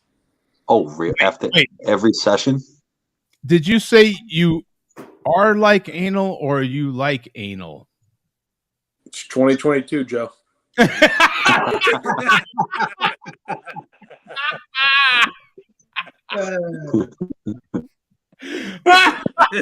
the best answer ever. Great answer. That was great. Yeah. And you know what I love about it is that I freaking hate him because that was awesome. That was good. Timing is everything. Timing is everything. And Ruben nailed it in that situation. In case you don't watch enough, if you don't watch enough Spanish TV, so here he is. Just so you get an idea. If you don't know who he is, he's huge. Does he like anal? Aye! Oh my. If you don't know, I'm going to be Bob from Bob's Burgers for Halloween. That's amazing. Actually, I'm getting a mustache ready. The Bob's Burger. Yeah, for those that don't know,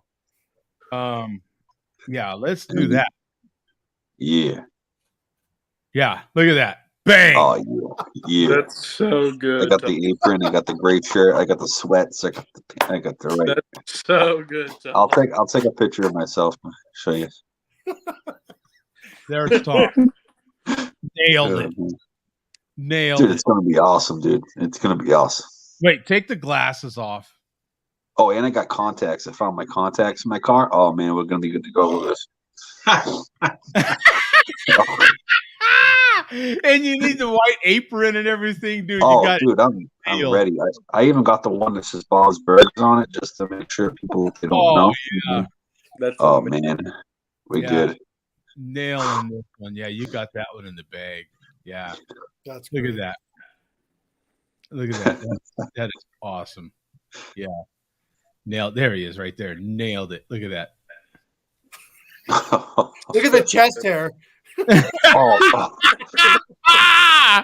Oh man, I got the chest hair too. Hey, you're on point. I mean, you got this one. This was made for you, my friend. This is. Joe, I'm just gonna rephrase lines that he says. I'm gonna be ready, Joe. I'm gonna be ready. Yeah, Joe, where's that sound bite of look at him with that chest hair puffing out? Yeah. Oh. Yeah, I gotta play the soundbite. Yeah, that's not a problem at all. Tom, say I'm your Huckleberry.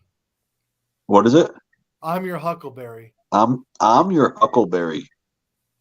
Yeah, I don't know. Wyatt Earp is. I don't know, man. You might be this cartoon guy. Am I supposed to say it like Bob? No. Okay. Yeah, here. Tombstone, baby. And you got fucking Teen Wolf over there. Where the shit's hair goes right into the fucking beard. Into the fucking hair. Squinting through his hipster fucking glasses. Fucking Tom. Boston's a fucking shithole. Oh, man. Smug asshole. God, I fucking hate people from the New England area. He's from New York. Can you hear? I mean, Bob. I mean, I can understand. I He's can understand. barely just south of there. Barely. Pennsylvania. Oh, he's from Chairman Pennsylvania. sounds like he's got a couple of 40s in him when he's talking there. Yeah. Yeah, he was all messed up.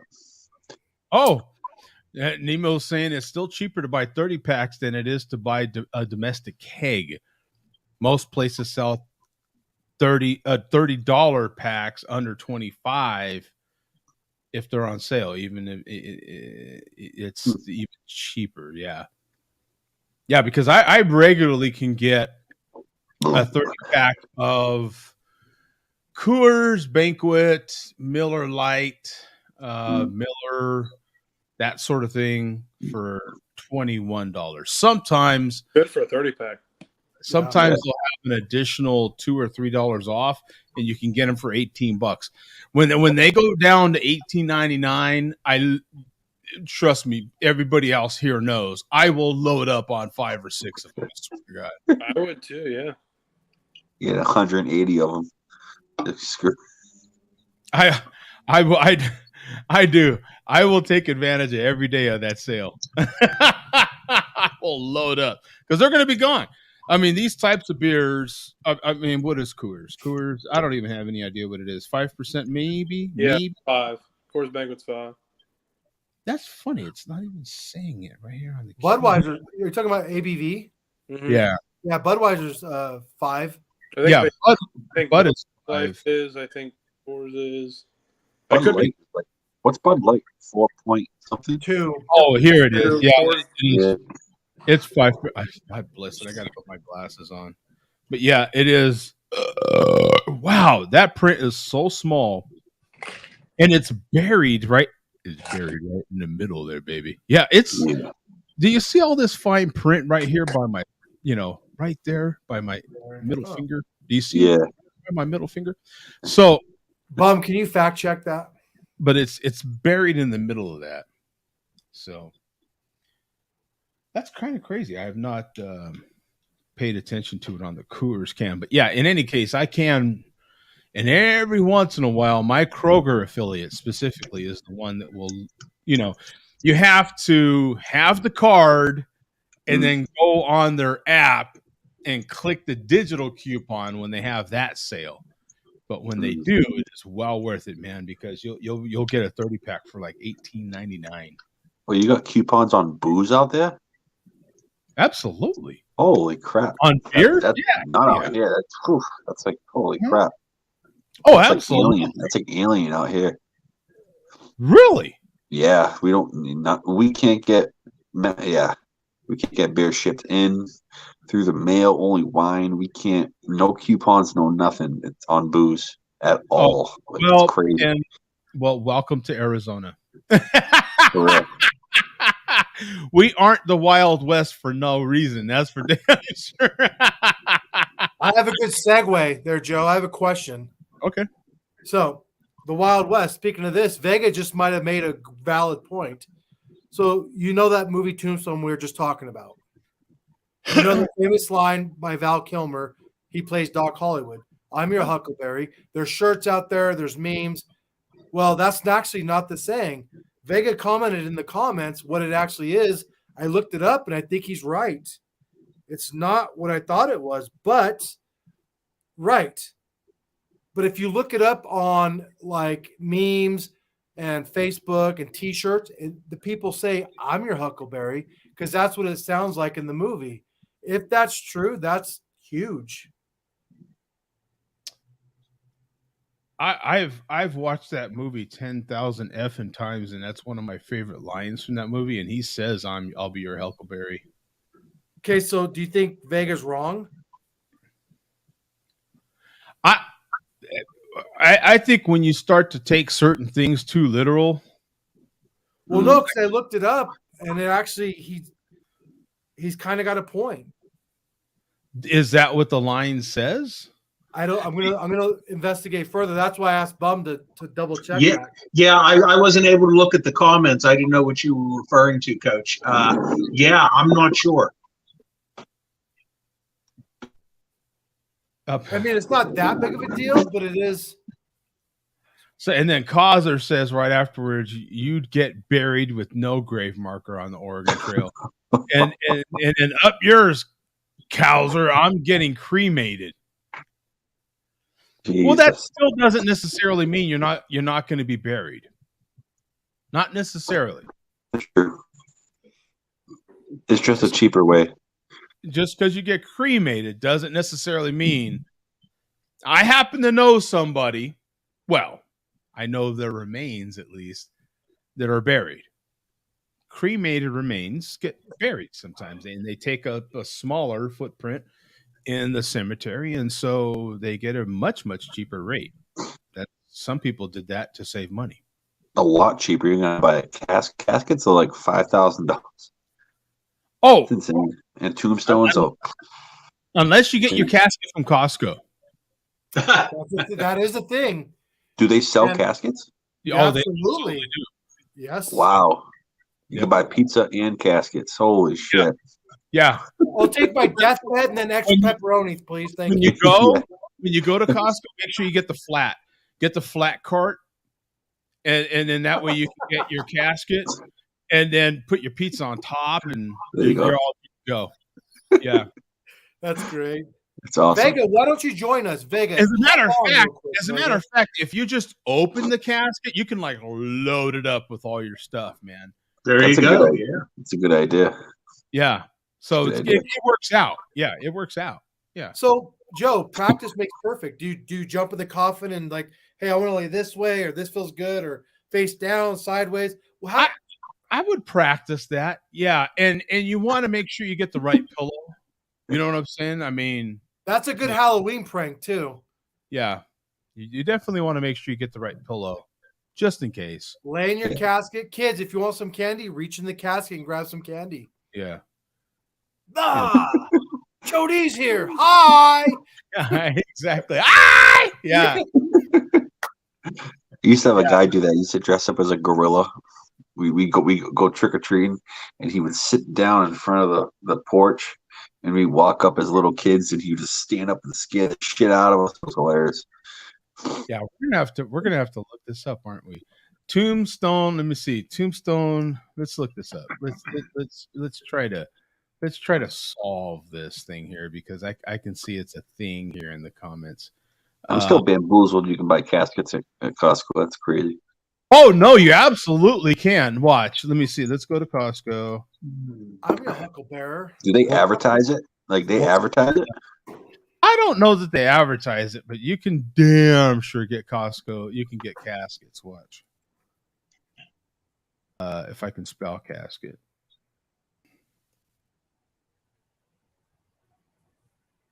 Oh man, they got multiples. Mm-hmm. Oh yeah. Whoops. What happened here?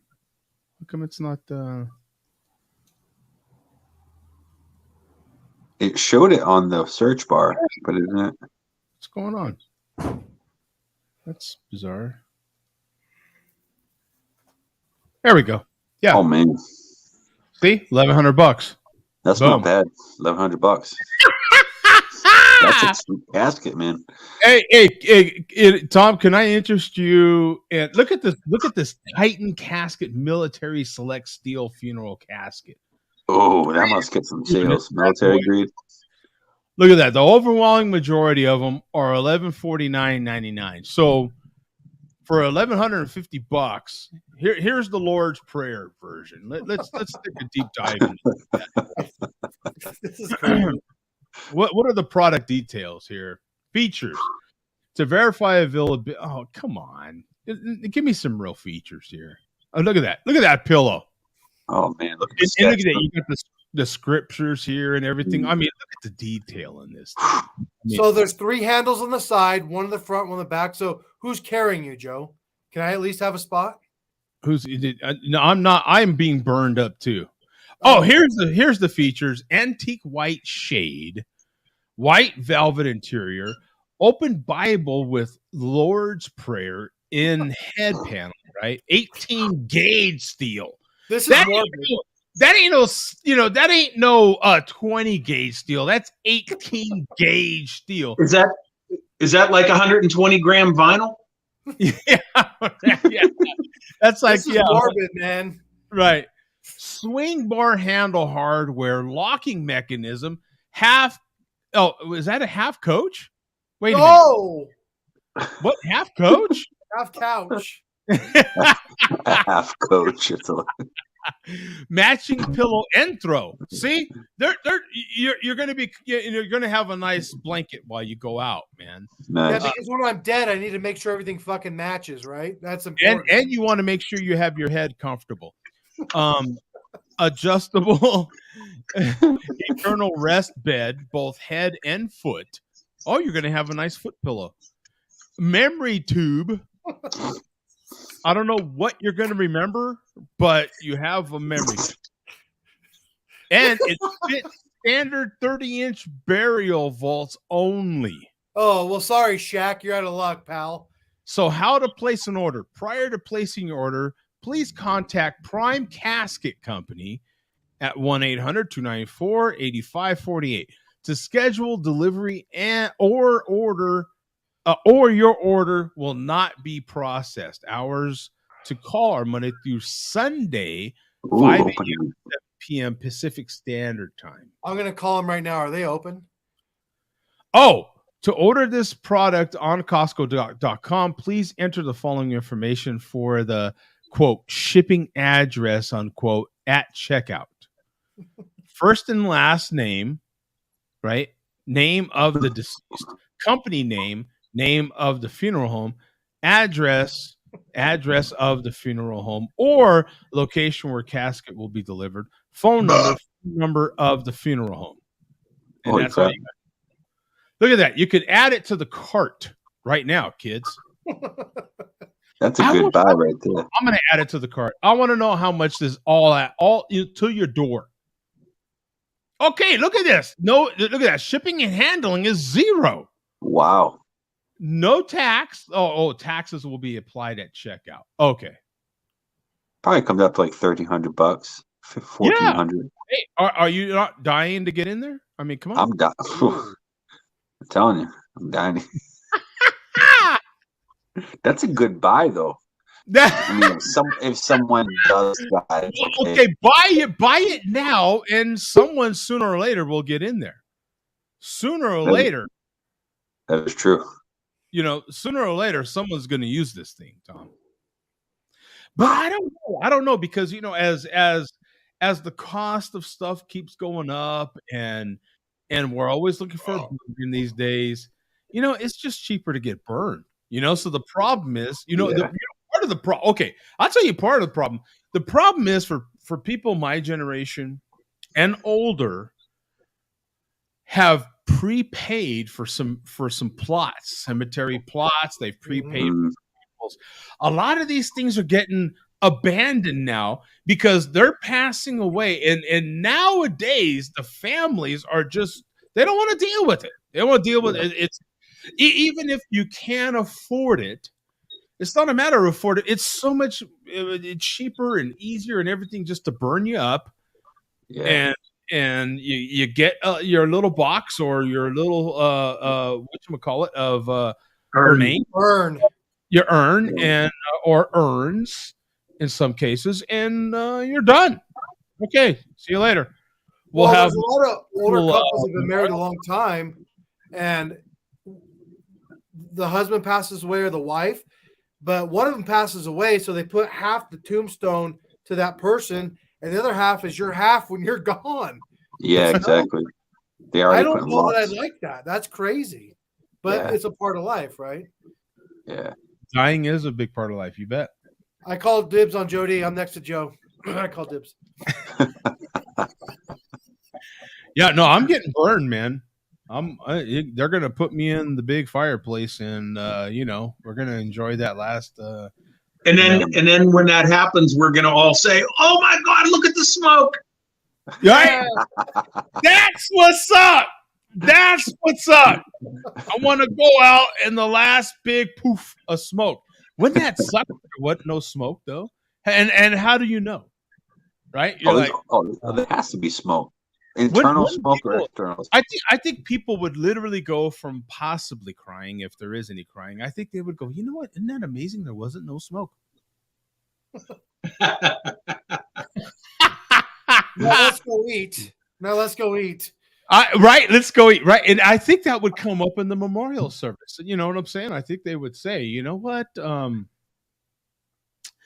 was no smoke. Oh, I would think that at a memorial service at my and I was cremated, I think they would have to comment on the smoke, wouldn't they? I mean, they would have to.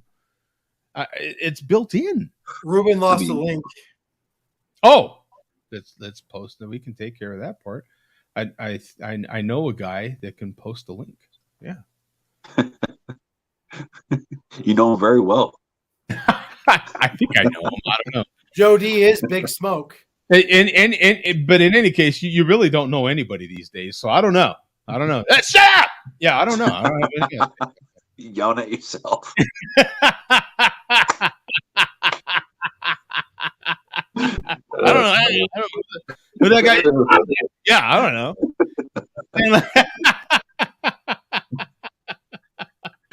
That's hilarious.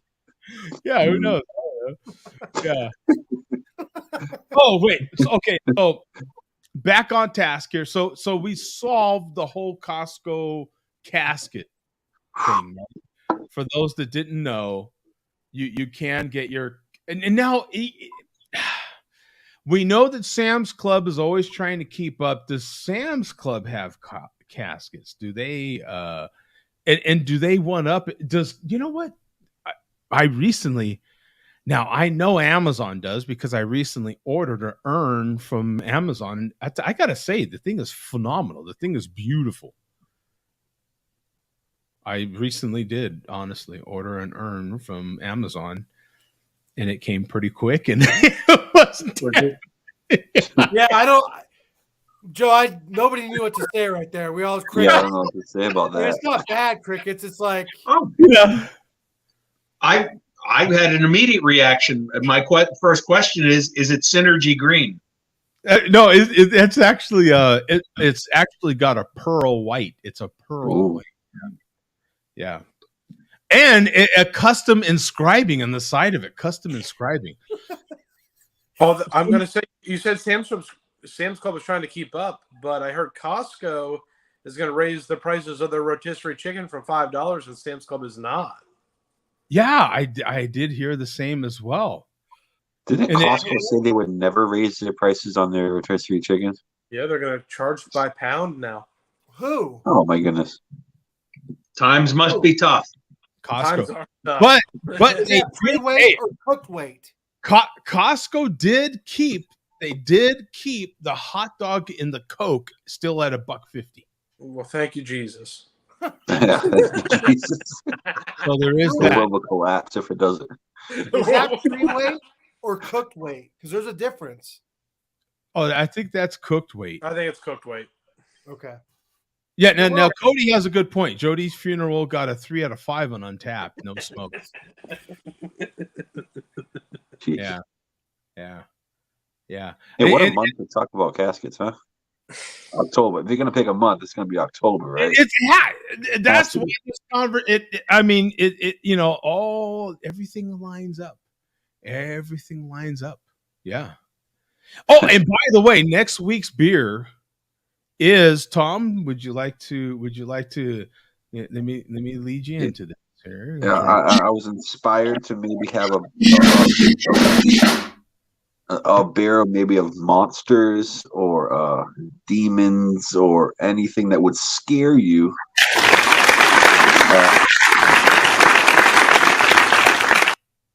I mean, it could be anything that scares you. How about that? As if looking. Does this qualify? There I mean, you go. Yeah. I mean, it is a grenade. It's a grenade. So. No, I think that's a good idea, like a monster or demon or something. Perfect. yeah. I imagine there's a lot of bears that you could probably choose from that. Yeah. Oh yeah. Well, there's anything from Rogue, for Christ's sake. I mean, you know. Yeah. Yeah, seriously. You've got a few breweries that are literally dedicated to goblins and how do you say that? Goblins and Ghouls. Ghouls. Yeah. Oh! Speaking of, has anybody gone to McDonald's? Yeah, Coach has one right above his head. Yeah, has anybody gone to McDonald's and gotten their Halloween bucket? Yes, I got it for the girls. Yeah, the kids all have to have their Halloween buckets from McDonald's. Oh God, that's all I heard yesterday when they got it. So week 1 is like the ghost. Week 2 is like a witch. Week 3 is like the pumpkin. And yep. Are you serious? There's 3 different colors. They all like eBay for like $1,000. Dude, these are highly collectible things, man. Order my casket now, Ruben. Carry all the chickens with you. So what else were we looking at? Oh, the words to the Huckleberry and Hucklebearer from Tombstone. I'll be your Huckleberry. See, I hear Huckleberry. I'm your Hucklebearer. No, that doesn't sound right. I mean, everything that Vega said sounds right. It all adds up, but it's just a matter of, is that what was said in the movie? It checks out, but in pop culture, it's Huckleberry. It's not what he's saying, because they make T-shirts, they make memes, all that stuff. Yeah. Okay, 29 best quotes from Tombstone. This would be just kind of the quickest way to do it. The best Doc Holliday quotes. Here you go. 500. Both of them. Must be a peach of a hand. I remember that line. Isn't that a daisy? Okay. Quiet. I am rolling. Yep. Not me. I'm not my prime anymore. Yeah, I remember that. Yep. I have 2 guns, 1 for each of you. Oh, come on. Stop it. I have not begun anything. All right, here we go. I'm not your Huckleberry. No, I'm your Huckleberry. I am your Huckleberry. See?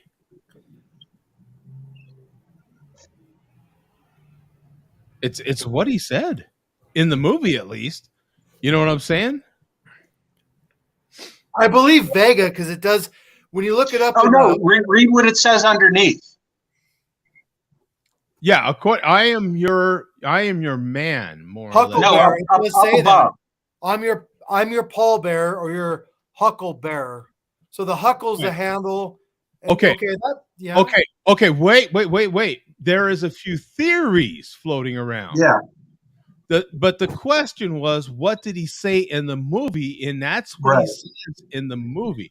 So no one quite knows, because there wasn't like a court recorder there, for Christ's sake. Yeah. Typing it out, as he said it. So, and the issue becomes, and we all know this, if you had 10 people there that literally heard what he said, you're probably still going to get 3 different. Yeah. I mean, no, you're not. You could have, you could actually officially find out, and I don't mean by putting on your closed captioning while watching the movie. There is a shooting script, and I mean that's like filed with the Copyright Office and everything. So there is a written script, official script that has been submitted somewhere. So. Well, it could have been Huckleberry in the script, but he could have said Huckleberry and they kept it, right? Yeah, that's true too. Yeah. That happens a lot more often than not, actually, in a lot of movies. Yeah. Oh, what was this? I'm back on no MLVs to watch. Might as well be Troll Jody doesn't need a casket to put his ashes in a couple of craft beers and dump them in a lake or ocean. Jesus. And Cody says Huckleberry, yeah. Yeah, so that was the Yeah, I'm not going to argue either way. yeah. I mean, that's what he said in the movie. That's what he said. Okay, I believe it. Yeah. I mean, I've seen that movie too many times. I mean, I absolutely love that movie. So when I moved here to Arizona and then find out that there's a beer here in Tombstone, I mean, that was like, wow to me. You know what I'm saying? It was like, and it's part of the reason why once they moved to Phoenix, or didn't move here, once they opened another tap house / brewery in Phoenix, that was the answer to me. I'm like, done. And Ruben might know, you've had Tombstone, no? So yeah, I've had a couple. Yeah, they're just a phenomenal. There's had almost some that, like I've called my parents like, hey, you gotta go try and find this, and they've been successful sometimes and other times not. But well, as a matter of fact, most guys in this room have had Tombstone at this point. I've personally said there is almost nothing that they've brewed that I was like, this isn't that great. Honestly, they're that brewery. I have anything they brew. If you're open to it now, the roommate / girlfriend, whatever you want to call them, whatever you call them, right? Whatever you call those people, yeah, doesn't care for sours, and they do make quite a bit of sours, and they make them proper. You know what I'm saying? If they say that it's this, it is exactly that.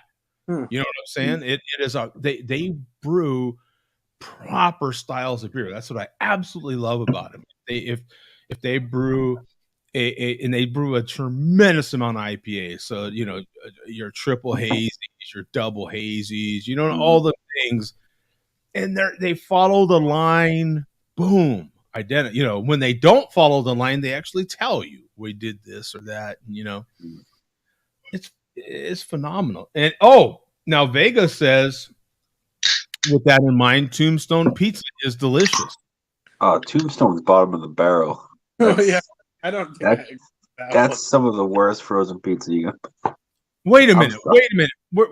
You have to consider the source, right? High school poverty. That's like I'd rather eat the what's the square pieces in the box, or what are those called? Geno's or Totino's.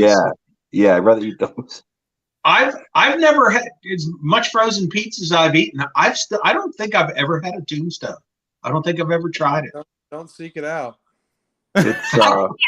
I don't have to seek it out. It's everywhere. I've been tempted, but I've never pulled the trigger. Recently, we're trying. If you never tried it, from Little Caesars. For some damn reason or another, the roommate recently bought a DiGiorno, for Christ's sake, and I was like, "What in the hell is that?" You know what I'm saying? And she made it, and I tried it, and I was like, "Let's not ever do this again, ever." Swear, like, you know what I'm saying? Some of these frozen pizzas are expensive nowadays. Like you pay $10 for frozen pizza. I'd rather pay $3-4. I told you, I'd have rather you just went down and got Little Caesars, for Christ's sake. Like, what are you doing? You know, I don't know. It wasn't terrible, but it wasn't good either. You know what I'm saying? It was like, yeah, it almost feels like it's not cooked all the way. Like it has like that weird texture taste. Like it's cooked at the bottom, but then it's like in the middle. It doesn't feel cooked. The only thing that made it pizza was it was flat and it had pepperonis on it. Yeah. There's some women like that, Joe. They come all kinds. Okay. Well, you know what? This guy, I love this guy. Right? I love this guy. This guy's on his game today, man. Yeah. Love this guy. Let's see. Oh, why is Bum in a brothel? Because my sister's there. Oh, It kind of does look. Vega has noticed the ambiance behind me. Yeah, that's right. Your connection's on point though this year. Baron or I know. Tom, tell him again. Bum didn't hear that. Tell him again. Hey, it's such ass. Your connection's on point this year, Mark. That's not Mark. That's Bum. I mean, Bum. I'm sorry. Sometimes I forget because I know you're Mark, but you're Bum. And Shit. Here we go. Here we go. Better than Red Baron or Totino's. I might have to argue about the Red Baron part. I like Red Baron. Ooh, Red Baron's pretty good. I like Red I Baron. like Red Baron. Bum, you sound a lot better than last time you're at that same establishment. Oh no, last year at the brothel here last October, I couldn't even get connected. Well, you got connected in other ways, but yeah. Yeah. You're protected and connected. Tom, you doing okay there, Tom? I'm doing excellent. Yeah, what was the SPF on that bad boy? Yeah.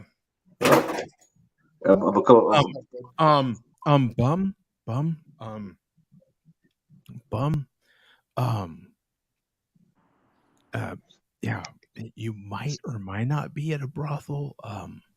You know, we're keeping that between us, you know. Is Lance in the house?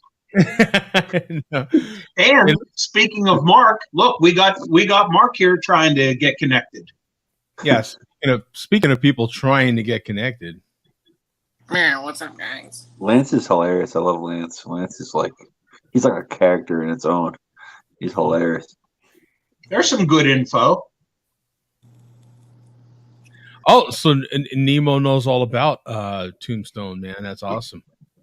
Well, they have the same brewer that they started with. That's pretty impressive. That is. It is, yeah. Yeah, they're phenomenal. I freaking love that brewery, dude. I tried 8 different beers from them, and I gotta say, at least 5 of them were phenomenal. Phenomenal. 3 of them were not as amazing, but at least 5 of them were wow, these are good beers. Okay, now don't you find that with particular breweries that brew a lot of good stuff, you're like, there's some of their stuff won't be as good. Yeah. And it's not like though to me those kind of not as good beers would be like fantastic beers if they were at another brewery, right? Yeah. Their triples, right? I tried one of their triple was amazing. Yeah, I forget which one it was, but they make really good triples. They've got IPAs down, son. I mean, they're kind of the Southwest hazy IPA brewery to me, man. They do it right. They do. Yeah. It's nice when they're close to you too. Oh, now see, this is interesting because I actually don't like. I don't like Wren House, man. I think Wren House is actually one of those mediocre breweries. I hate Wren House. Oh, I made a special trip last time I was in Arizona to go there. Mm-hmm. And this is disgusting. They literally had a cat on top of the bar with its litter box on the bar. Oh no, I'm not joking. That's the owner, and that's a way held. But never go back or drink one of their beers again. From them. Yeah. I'll be the Karen. Not that I hate cats, but the fact that that's not even being literally on the bar. I said nope. Never again. I've honestly got probably 4 or 5 of their beers right now. Their specialty stuff in the fridge right now. Does it taste like cat litter? Not that to me, and this is just, of course, my opinion because it's one of his favorites. But to me, they're just one of those kind of not sessions, just run of the mill. Their beers aren't as they don't have that pow that Tombstone has. Let me just say it that way. Not very tropical or anything. Yeah, they're not bad. they're not bad. No, they're better than a lot. Right. They're not terrible. Let me put it to you that way. They're not. You're gonna go there and your money is not, misspent. It is well spent. They're decent beers. They're just, I enjoyed the Santan in Arizona, but it's been a while. It's been a while, but I enjoyed Santan. Again, Santan is not a terrible brewery. They brew some good everyday session beers. They do. And well, their Juicy Jack is a beer that I really like. I love that Juicy Jack, man. That is solid. That's solid as hell. I don't know if you've tried anything from Pueblo Vida, Joe. They're out of Tucson. They're really good. What was that again? Pueblo Vida. I don't think so. They're really, really good. They've probably been around for like 6 or 7 years. So they're. Okay. But when I was trying to trade out there's a ton of breweries in the Phoenix area that are like top notch. Yeah, there's a lot of breweries in just that area that are really supposedly really good. Right. Yeah. And speaking of Santan, distills some fantastic spirits. Actually, they make some really good spirits, man. Yeah. Oh, and Nemo agrees. Yeah, they're fantastic as well. Mm-hmm. You can brew beer anywhere in the world, right? It's a little different than wine. People make their wine. You have to be in certain areas of the world. You brew beer. You make sure you have you protect your water. You treat your water. You make sure. Some people brew off of spring water, which is probably the best thing ever. You treat your water, and then you can brew beer anywhere. That's in Arizona where they have droughts. You know what I mean? Like you can brew excellent beer in areas where they have droughts and no water, and people can't use much water. It's like it's. I find it incredible. It's pretty cool. It is incredible, and as you know from Ruben has experience with that. Of course, Zach has tons of experience with it, but treating that water can be a moco, man. Like, well, and you know what's funny is water is the absolute first and biggest ingredient in beer, and we never talk about it. Breweries spend the most time, and I would think part of it's probably a mixture depending on what beer they're brewing, but a large percent of their average budget probably goes to water, and it's just something we never talk about. But it is. You know why? Because that's the hard part to talk about beer, right? So most water is recycled waste, and we all know that. It's just recycled waste. A lot of the water has been cleansed. Yeah, but it's disgusting, and that's why we don't talk about it, because truth be told, unless you're Elon Musk, nobody cares, Tom. Just sign off already. I didn't say that. Cool. I'm reading a comment. I apologize. It's cool, interesting though, because a lot of these breweries spend a lot of money to have reverse osmosis systems, strip the water totally down to bare minimum, and then add to that. But it's already been through our public. It's been through our. Well, yeah, and it's kind of gross, but it's true. It is what it is. They spend thousands of dollars on these systems just to bring them down to where they want it. And like, for instance, like New England IPAs, I think New England IPAs have a lot of calcium in it, like, so it can make it murky. Like there's certain vitamins and everything that they put in the water to make it what it is. And that's why I was talking about science, because they have actual scientists that they hire to study all the chemicals and all the ingredients that are going into it, make sure they're all very similar. In your households, how many of you guys have salt water softeners? Oh, I don't. Oh, we absolutely do. A huge one. I did when I lived in Pennsylvania, but I don't know. Huh. Interesting. Sorry to interrupt, Joe, but that's a big thing too. I mean, it messes up with your water heaters. Your water heaters will last for like a year and a half, 2 years if you don't have that type of shit in certain areas. No, we pour salt once or twice a month. We have to. Yeah. Wow. Well, you had Guinness earlier, Tom. Like the Irish dry stout is typically brewed with really hard water. That's like that's its claim to fame is, well, not claim to fame. It's the reality of the beast, I guess. But that's what they've been dealt. The cards they were dealt. So even though they only brew the Irish dry stout in Ireland, technically a lot of brewers try and replicate that with like adding iron to their water, like in the U.S. and things of that nature. But it's just not the same, quote unquote. Are they using natural water? Very hard here. Oh my God, it's ridiculously hard. Oh, yeah. Actually, Arizona would be a great place to brew an Irish stout. But yeah, it is ridiculous. Our water is so hard. Yeah, super hard.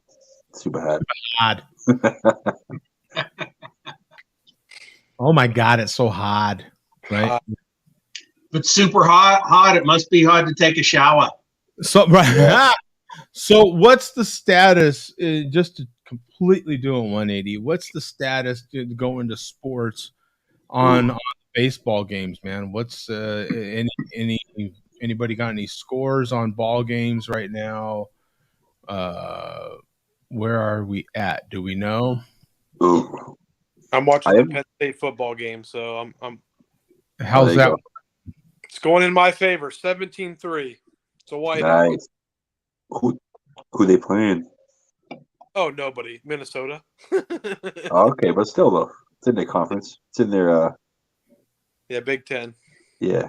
Okay, so here's some baseball scores just to go over it. Padres Phillies leads 2-1. So is the next round the CLCS? Whatever the hell it is, NL. Yeah. No, it'll be the World Series after the championship series. Right after the right. Yeah. Yeah, no, but the next series is the ALCS, right, or the NLCS? No, I thought they are in the NLC. I haven't been watching. I thought they were in the NLCS and ALCS now. Thought they were. Oh, Joe could probably tell us. Yeah. Sorry. Yeah. Well, this is the league championship series right now. Yeah, yeah. So next up, World Series. Mm-hmm. Mm-hmm. So you've got. I'm sorry, I'm eating these damn candies. The Padres are up right now over the Phillies, but it's third inning. Earlier today, the Astros took the Yankees 5-0. Wow. Houston leads 3-0. Wow. Dude, Houston is ridiculously good. Wow. I mean, even with all the cheating scandal, Houston has continued to just be right there, man. I mean, that's impressive. It is. They keep, after all those cheating scandals, like you said, cheating scandals with the signs, and that's hard to come back from. Mm-hmm. Yeah, I mean, they are damn good, man. How are the Yankees losing though? They have a good team. The Yankees got a good team too. I mean, yeah. Well, they're getting smoked right now, man. I mean, the next game could be it for them. Wait a minute. Is it 5? Is it the best of 5? Best of 7. Oh no, it's best of 7 nowadays. It's been best of 7 for probably 20 years. I think the wild card is the best of 5. Or the division series is the best of 5. Yeah. The one right before this was. Yeah.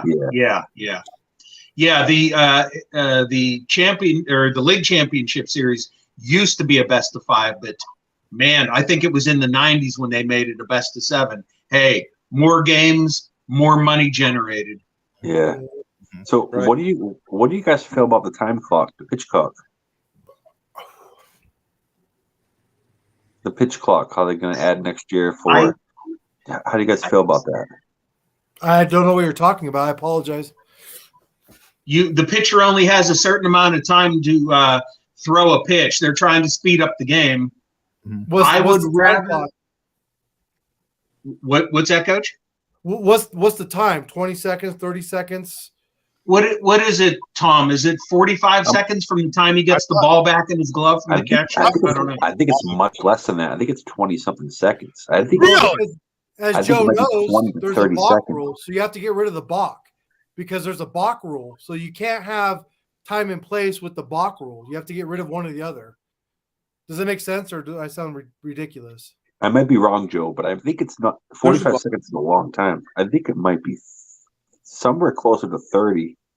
A pitcher can fake to first and balk, and that takes about that much time. So, I mean, well, it's not the time thing with the pitcher. It's what he does when he's got the ball and coming into his set position. Games last so damn long. They're trying to increase viewership. Right. Yeah. What they need to do is get instant replay like the NFL. They need to get instant replay. Oh, they do. They do, and it's made the game longer. It's made it longer. Yeah. The Padres lost a game the other night, game 2, because of that fucking rule. The guy went over home plate. The third base umpire said he was out, and clearly he was not out, and that was the end of the game. Padres and Phillies, game 2. Look at this. Game 3. So the new rules for 2023, voted by the MLB's competition committee, a pitch clock, larger bases, and a ban defensive shifts. Yeah. 15-second clock with bases empty, 20 seconds with runners on, and two fielders on each side of second base bag. Both feet on. Yeah, that's the shift thing. That's fast. That's fast. That's fast for arms to recover between pitches, even. Mm-hmm. Yeah, I would rather they do that as far as a pitch clock. I don't want the pitch clock or the batter not being able to spend more than a certain amount of time out of the batter's box between pitches. I don't want any of those things, but I would rather have those than them screwing with the rules of the game itself and with gameplay itself, like extra innings, starting extra innings with a guy on second base. That's insane. That's Little League baseball. It's not major league. It's literally giving them a run. And the bases will increase from 15 inches to 18 inches. Yeah, and that's a lot of extra space. Mm-hmm. Yeah. But are they going to allow how like when the batter can put his hand up and wait, like have the pitcher wait? Are they going to have well, he steps out of the box. He puts his hand up, but when he steps out of the box, that's an automatic timeout. So are they going to have a certain amount of timeouts that each team can have? They should do that. They should do that if they're going to have a pitch clock. It would make sense that either they're going to put them out for a team or each player can have their own pitch clock. I mean, amount of times that they can, amount of times that they can put their hand up. But that's a lot to keep track of, I guess, right? Each player. Yeah, I don't know. I mean, the pitcher and the batter can each control the pace of the game. Yeah. It's like a cat and mouse thing. But I think it has over the decades. I think that's a big part of what's elongated the games. Dozens and dozens of toss, trying to hold the runner on first base. I mean, there's been like dozens of throws over there, and the fans start booing, no matter what side you're on. And that stuff didn't used to happen. And the batter stepping out after every pitch is a major slowdown. Oh yeah.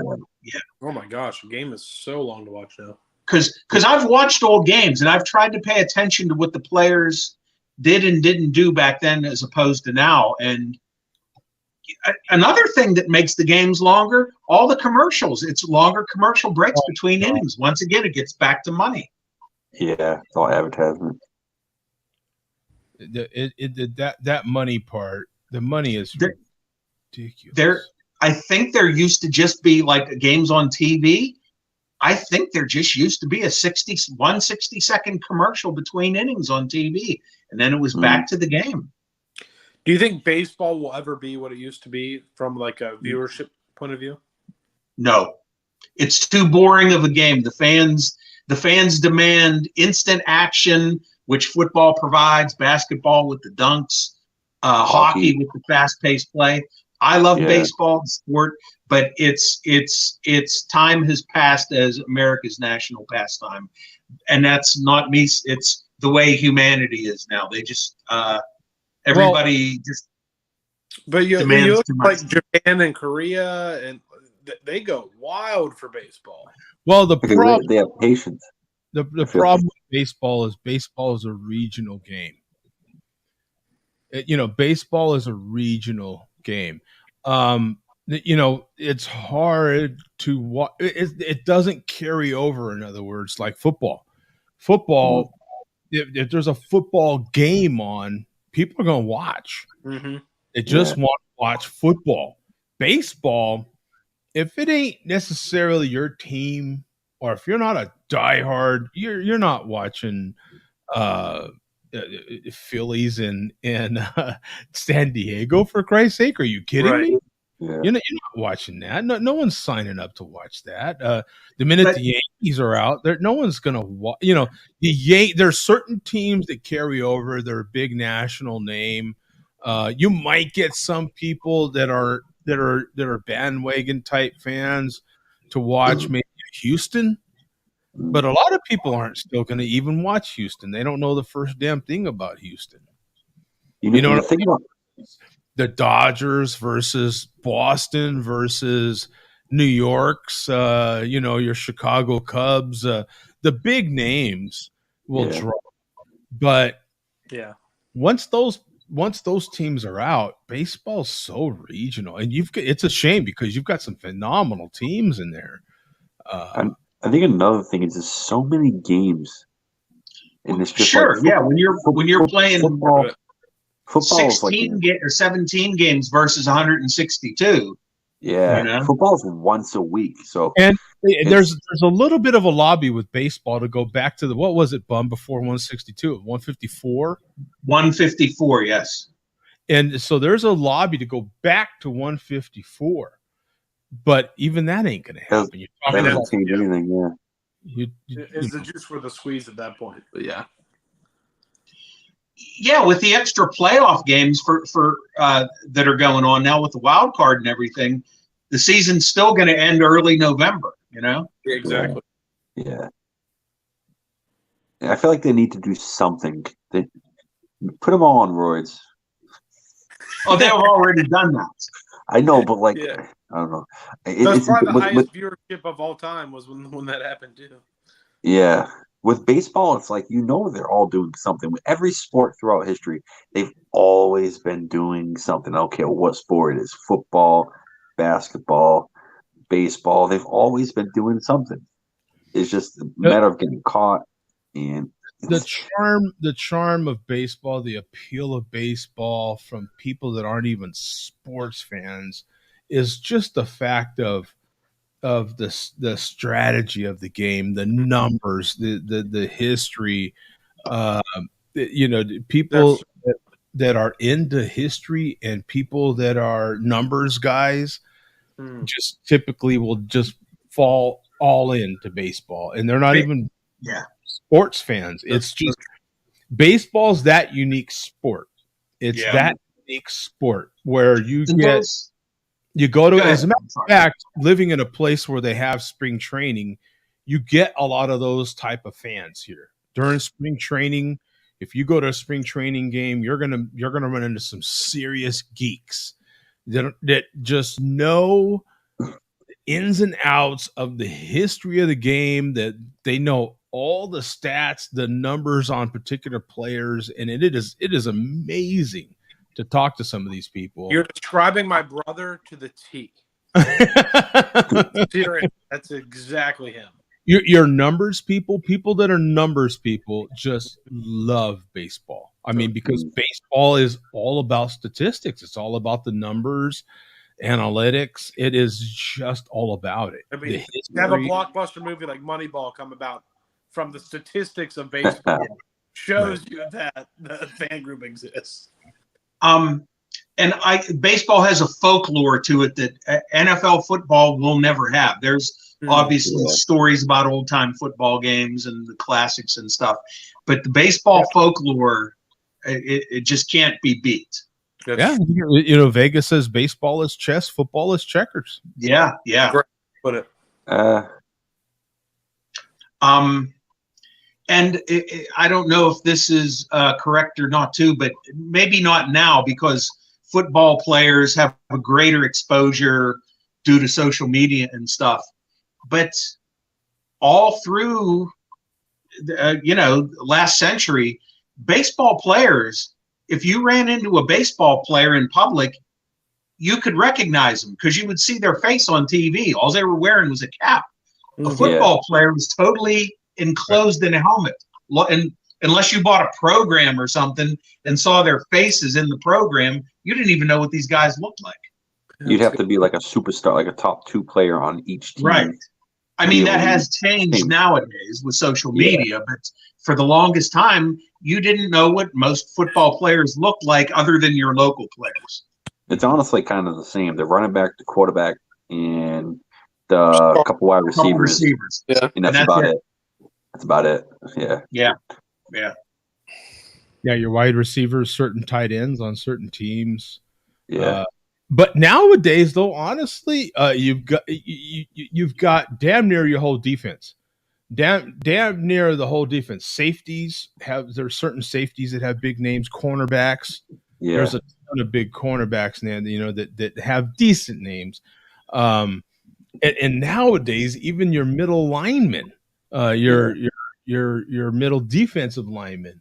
And now we're getting into the point where they're not big names, but you know who they are because it's such an important position. But left tackles have giant contracts for a reason because they're giant men. And now you have national networks interviewing these guys, so you get to see them. These guys get exposure that they never ever got up until like the 90s, Well, for example, a part of these contracts that they've signed with some of these major networks and your Amazons and your Apples and so on and so forth is that exposure, the national game. So now there's more national games than there was before, and all that's why, kids? Because of the money, right? Now, the answer to all your questions is money. Always. 100%. I find it pretty cool with Thursday Night Football. You can like click through, and then like it shows like it'll disperse like a showing onto the side and show like how many yards this person threw, how many yards this person ran, how many attempts. Like I find that pretty cool. It's all the analytics and the statistical probability of that play becoming a success, and it'll give you that. It is a wealth of information, and it's that sort of following in on that baseball.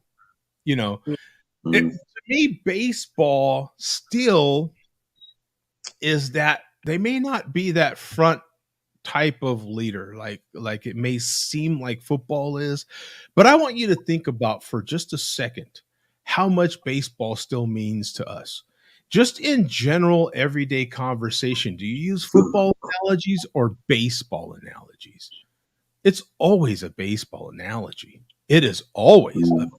It's very rarely you might say that I don't know, I'm about to run one in for a touchdown, but not really. You say, right. If you're getting lucky with a chick, it's I might get on first base, or saying there's so many different analogies, sports analogies, and the overwhelming majority of them have to deal with boxing or baseball, which still lets me know that those are still things that are in the forefront of our mind. They still mean a lot to us, and it's up to the professionals in those sports to bring those things back to the forefront again.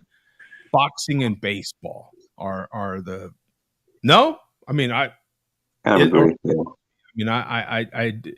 I feel that much about baseball. As many football games as I go to, I love going to football games. I love going to sports, but baseball. If you just listen to someone's conversation, and they don't even realize they're giving a baseball analogy, but you're like, I'll be goddamn, that's another baseball analogy. Oh, there's another one. Like, you know what I'm saying? Like, and it's next to, as big as football is, it's next to never a football analogy.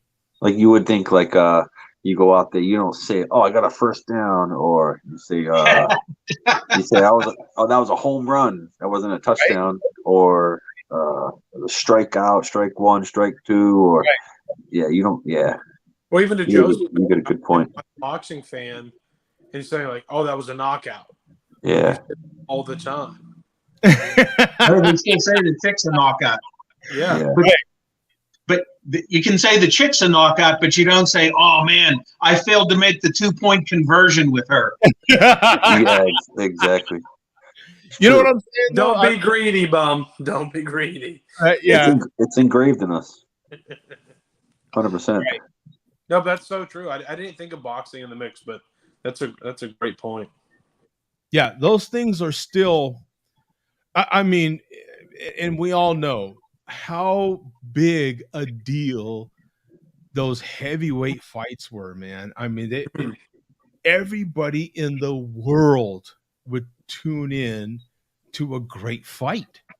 Yeah. I mean, even some of those really still do. I mean, they're some of the highest paid pay-per-views in the world now. Right, are a good boxing match. Mm-hmm. You know, when there is a good boxing match, you know. So the last good one was Deontay Wilder versus the champion. What's his name? Tyson. Oh, that Tyson Fury. Yeah, he's a beast. He got knocked down like twice and he still won. That guy's a beast. He's a good fighter. Yeah, I met Refrigerator Perry at a mall in Moline, Illinois, in '85. Nice. Ever. Now, some people, to Refrigerator Perry's point, some people might have worked with him because we all know that he became a bricklayer, if I'm not mistaken. Oh, well, if that was '85, that's when he was in the midst of his football fame, right? '85. Yeah, he's absolutely. Yeah. Is that when they won the championship? Was it '85? Is that '85? I think so. Yeah. I'm not positive. Yeah, 85 Bears. Yeah, they had that song and everything they came out. Yeah, with. Yeah. Come on, second and third base with the ladies baseball. Right. Yeah. Tyson Fury. Yep, he put the name. They say that the Patriots, they all got drunk that night before, and that's why they got beat. But I don't fucking know. Supposedly. Yeah, supposedly they sent some girls to their rooms or something, and they had a lot to drink, and they kind of that way. Yeah, there's again with the things that we'll never quite know, and that's their fault though. You're a jackass for doing that. You deserve to lose. Yeah, you get drunk before the Super Bowl. It's we don't know if these things. I mean, they won, really don't know. So they could say anything they want now, really, right? I mean, hell yeah. So we're out of here, guys. Next week is the what, Tom? What beer? Scary monsters and things that frighten you. How about that? Things that frighten you. That's a great theme. Oh yeah. Much easier thing. We've got literal breweries that are dedicated to that theme. So yeah. And if you can't find that theme this time of year, forget about it. Right? Yeah. They're on the all right, man. Great show. Good to see you again, Ruben. Thanks for jumping in, my friend. Great hanging with you guys. See you next week. Good seeing you guys.